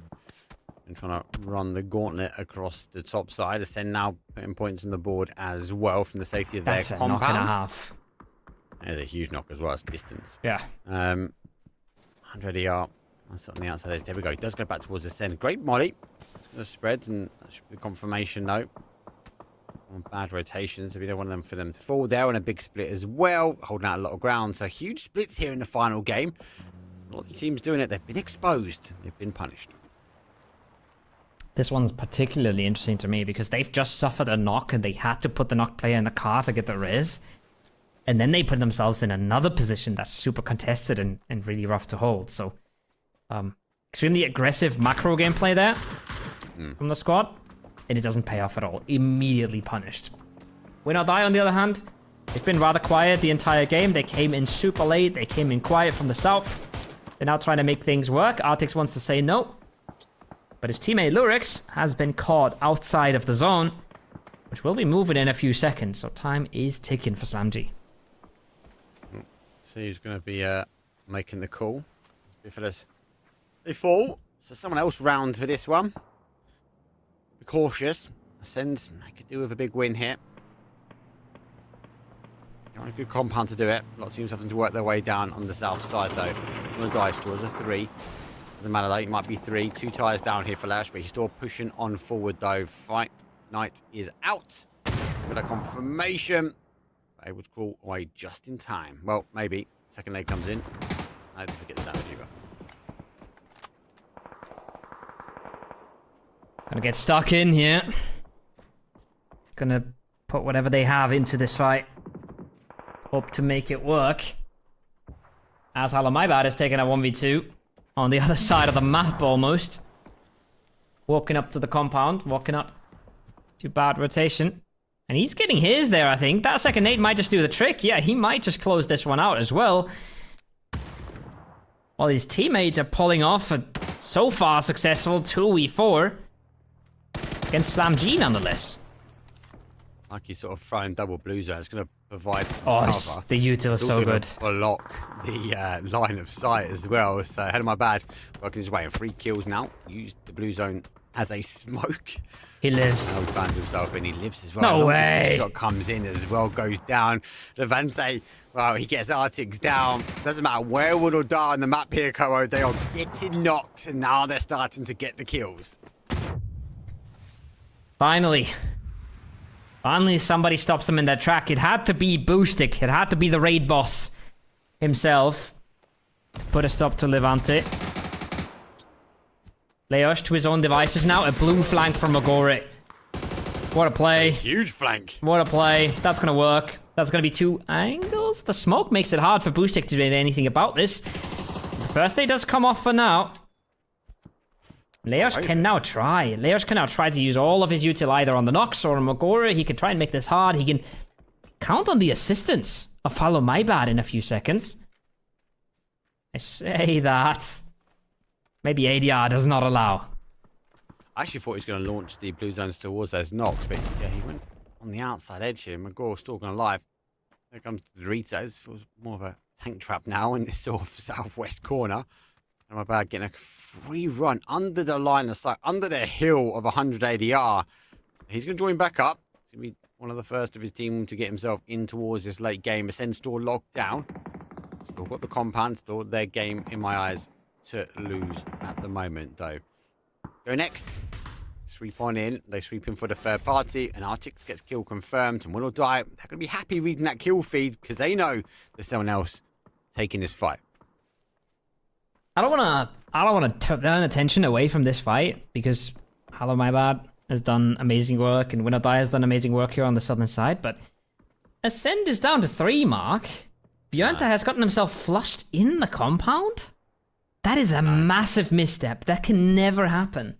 These kind of games, you get zone after zone onto your compound. It's not always a free win, right? It's not always easy to push out in the late game and play against teams that have space, but you have to have full numbers up when that time comes. Yeah, it's what I'm saying. It's their game from, in my eyes, for theirs to lose, and losing bodies like that, that's not great, right? 100 ADR, able to make the move. They do spot Hello My Bad, it's a quick kill confirmed. Leosh, the final player for them. They've had an outstanding play number 1. Launch the spray, it's only a matter of time. Rookie should be getting a reload on at least, and he should be getting a confirmation. Nope. But he's going to end it down, and Will or Die will take 6. 1 bullet in the links for Hixus. Aniko got himself rezzed. That's good for Ascend. SlamG is on the flyby. And it's gonna work. Fine is the only one here for Go Next. SlamG ain't living. But maybe one of these swings gets himself the knock. Maybe he gets into cover for the heal. But regardless, he's done big damage to Go Next here. He's done huge damage as well. I mean, the rest of the guys can Go Next further afield, right? 100 AR, not going to be able to kind of launch util. Sticks. No, to steal.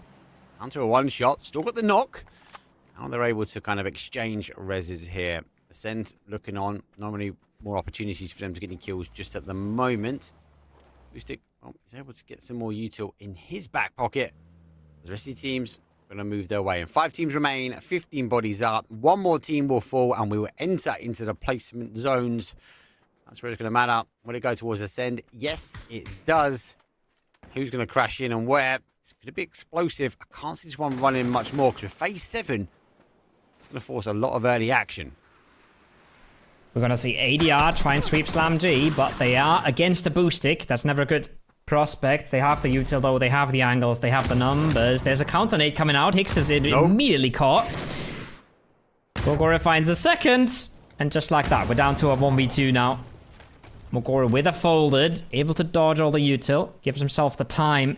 Doesn't have to do much just yet. He sees everything. Got no util. But first, he's got to confirm that flush. He's going to get a second here as well.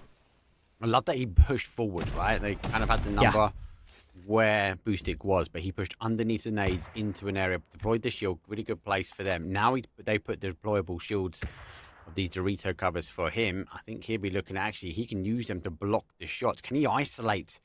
Oh, I love it. 100 ADR teams. And the thing is, they've got to move way before him. So these flashes are going to be key.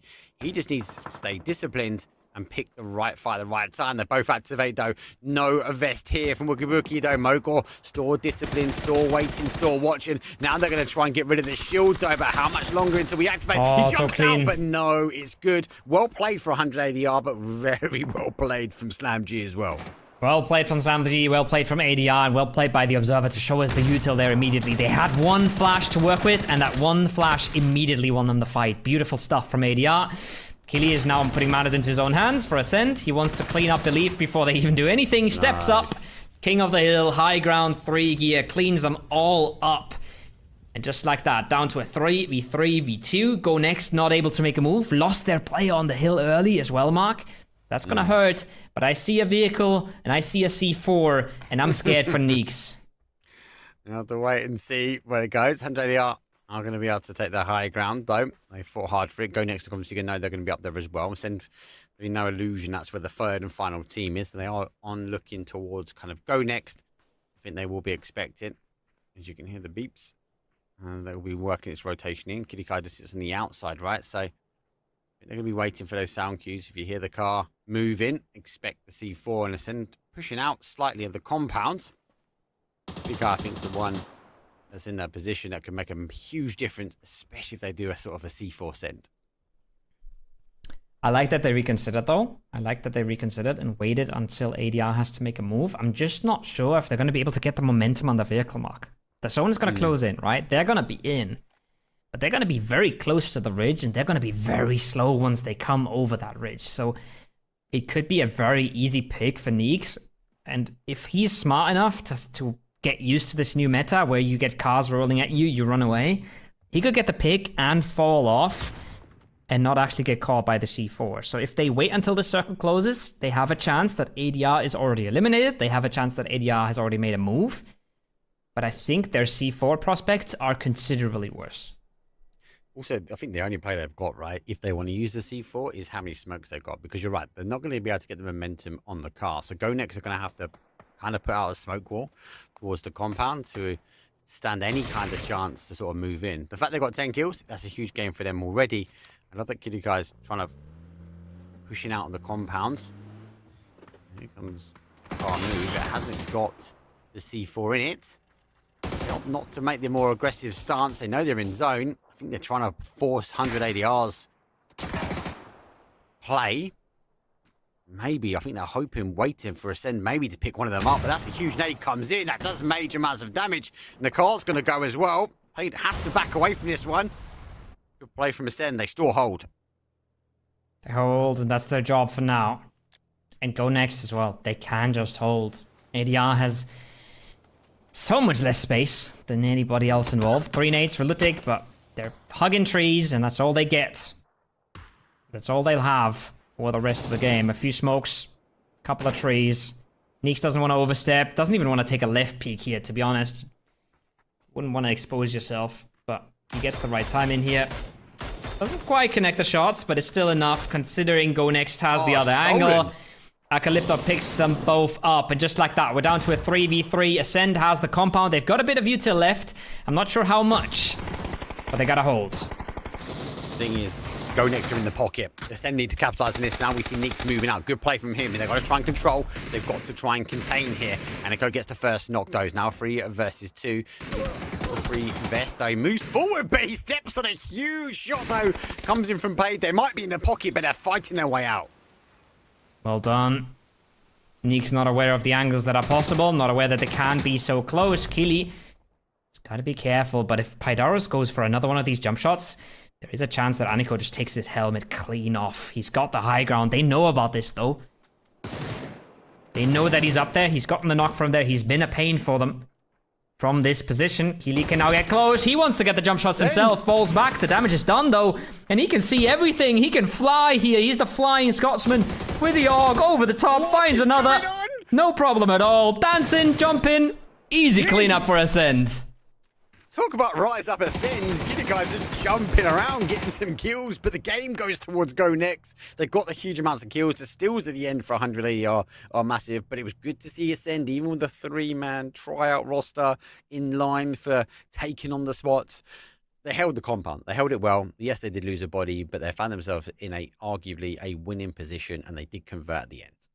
They do convert. They have to convert there. Otherwise, I think they would be absolutely just like destroyed about how this day went. It is closer than it should have been, but in the end, it's good. It's solid. It's all good. Keely picks it up in the end. He's got to do it all there, honestly. I feel like he basically did it all. He did it all against Belief, and he, together with Aniko, did it all against Go Next to close out that game. Rotation-wise, you can see that there's an IGL missing. Fight-wise, super solid stuff there, especially from Keely. He's basically herding in the rest of the players, right? He's just keeping him at bay like kids at kindergarten. It has been a good day. So we are a best of 8. So first day is done and dusted. We get the opportunity to look back, and it has been an explosive start, though. It is week number 2, so this is the final 8 teams that we are looking for, and everyone so far showing an opportunity to be in the conversation, to be in a top 8. But I've got to talk about the beer fellas again. Wow, wow, wow. 3 out of 4 rounds they put underneath their belt. Yeah. What a start, though, for them. What a start. What an outperformance. First one was quiet. The second was a huge clutch. And the third one was super solid as well. So, well done by them. Locking in their ticket. I think Slam G done similar things. Win or Die done similar things here in these last games as well. Never going out without a fight, putting up insane amounts of kills. And yeah, this compound was something. This compound was a bit of a graveyard towards the end. But Levante really stealing the show in this one. I have to say, he was the Grim Reaper at the end. He claimed all the souls that tried to play into his compounds, and then he tabbed himself out towards the blue. It does talk about the different point structure, though, as we've spoken many times and many weeks before, that actually with the change in the half-price chicken dinner, it actually forces the, I suppose, the emphasis, the driver to be on the kills. And yes, Levante might be going out here, but he goes out with 7 kills, which is huge, though. So good play from them. And yeah, you're right. Win or Die, they showed really strong. Slam G showed strong multiple times as well. So even those individual games, that's going to be putting them on top of that sort of leaderboard in a really strong position before he's doing transition for day number 2. Yeah, sure. Ogore. Couple of nice clutches for him. This one as well, right? Such a good clear from BFLs. Werzik picks up at the end. Mogoro been putting in a ton of work for Slam G, together with Boostic. They've both been popping off. Boostic is obviously the name that everybody talks about, but Mogoro is kind of up there. Maybe not as consistently insane as Boostic, but definitely up there, definitely in the conversation. But man, I think it's hard to look past Win or Die. They didn't win the game today, but The amount of fights they win, the amount of frags they get is just crazy. With 3 players, half of the games. Yeah, I was about to say, did they need to win with 3 players? Like, arguably the amount of kills they put on the board, more than placements, right? So, Yeah. a huge game from them. They always seem to find themselves in the talking point. And I suppose their rotations also sort of lean towards them taking on fights, taking on kills. So, really good. Good to see Andre the Alt sort of working their way back up the leaderboard. I felt like, especially the events beforehand, they were a team that you'd expect to sort of be in the kind of that mid-pack, but they found themselves in that lower side of the table, and they've been in a bit of a lull. So good to see them. They're sort of working their way back, and come back to that beer fellas. There's that play you were talking about, the ability to clear the door before pushing in, because if you pushed in, you wouldn't have been able to get the shots, and he would have been subject to a death. Yeah, like what he has in that situation is he probably has a teammate yelling at him that guy's low. Hit 3 times, 1 HP, low, push him. And he has just the awareness to say, I'm gonna pop that door off first. I'm in no rush. I'm not gonna risk my life here. If I get knocked and flushed, my teammate has a straight up 1v1 to win, right? So, well done from him. Well done from Keely there at the end. Aniko, you gotta give him credit, right? He stays solid, he puts in the numbers, and they push up Ascend into a respectable finish. But the cracks are showing. Brex and Chris not there. 4th player not clear at the moment. You can't expect them to dominate a lobby like this. But, you know, they probably would have hoped for a little bit of a better finish today. But they are in the top 8, and you remember as well, for those that may not know, if they do find themselves in the top 8 at the end of tomorrow, they only get the opportunity to sub 1 back. So the players we're seeing today will be the players, potentially, or majority, will be working their way through towards the next week. But let's look at leaderboard, though, after day number 1. So 4 games down, SlamG do conquer, and it's with a whopping 32 kills. Closest towards them was Win or Die, and they played as 3. We mentioned that before. But Beer Fellas, they pretty much secured a spot based upon placements alone, which has been an insane showing. Tomorrow, though, we're going to see some big plays. Droven 7 Gaming, I'm surprised to see them down here. And Winner Chicken Dinner Esports, again, surprising, especially after last week there, Kobo. Yeah. I would have expected them to be on the left side of the leaderboard. It's not that far, but I would have expected them to be at least mid to high pack. Yeah, it's what I said at the start. It's like, if they perform to the same extent, they should easily qualify, but that's a big if. It's a completely different lobby, and honestly, I don't know how you perform in this lobby. SlamG and Win or Die are just farming everybody, and then the beer fellas are getting every winning spot that's up for grabs. So I don't know what you do, right? It's hard. PUBG is hard. PUBG against teams like this is hard, and there's absolutely no shame being in the bottom side of that scoreboard. And they have every chance to pull it back tomorrow. We only played half of the games. This leaderboard, we might be sending 3 teams through the finals. That means 5 spots are still to play for. Yeah. Anything can happen tomorrow. Yeah, just to remind you guys, obviously, we are on week number 2 of the circuit, so we are looking for our final 8 teams to be going through to the Super Cup. That will be coming up next, though. That'll be well after PNC, though. But for now, just remind you guys, I'll be back same time, same place tomorrow with the same teams duking out for that top 8. So make sure you pin it in the diary. And more importantly, you've got NA coming up next and more TPP action a little bit later on. You get to see when they start to duke things out for their final 8, though. But that's it from us for now. See you guys tomorrow.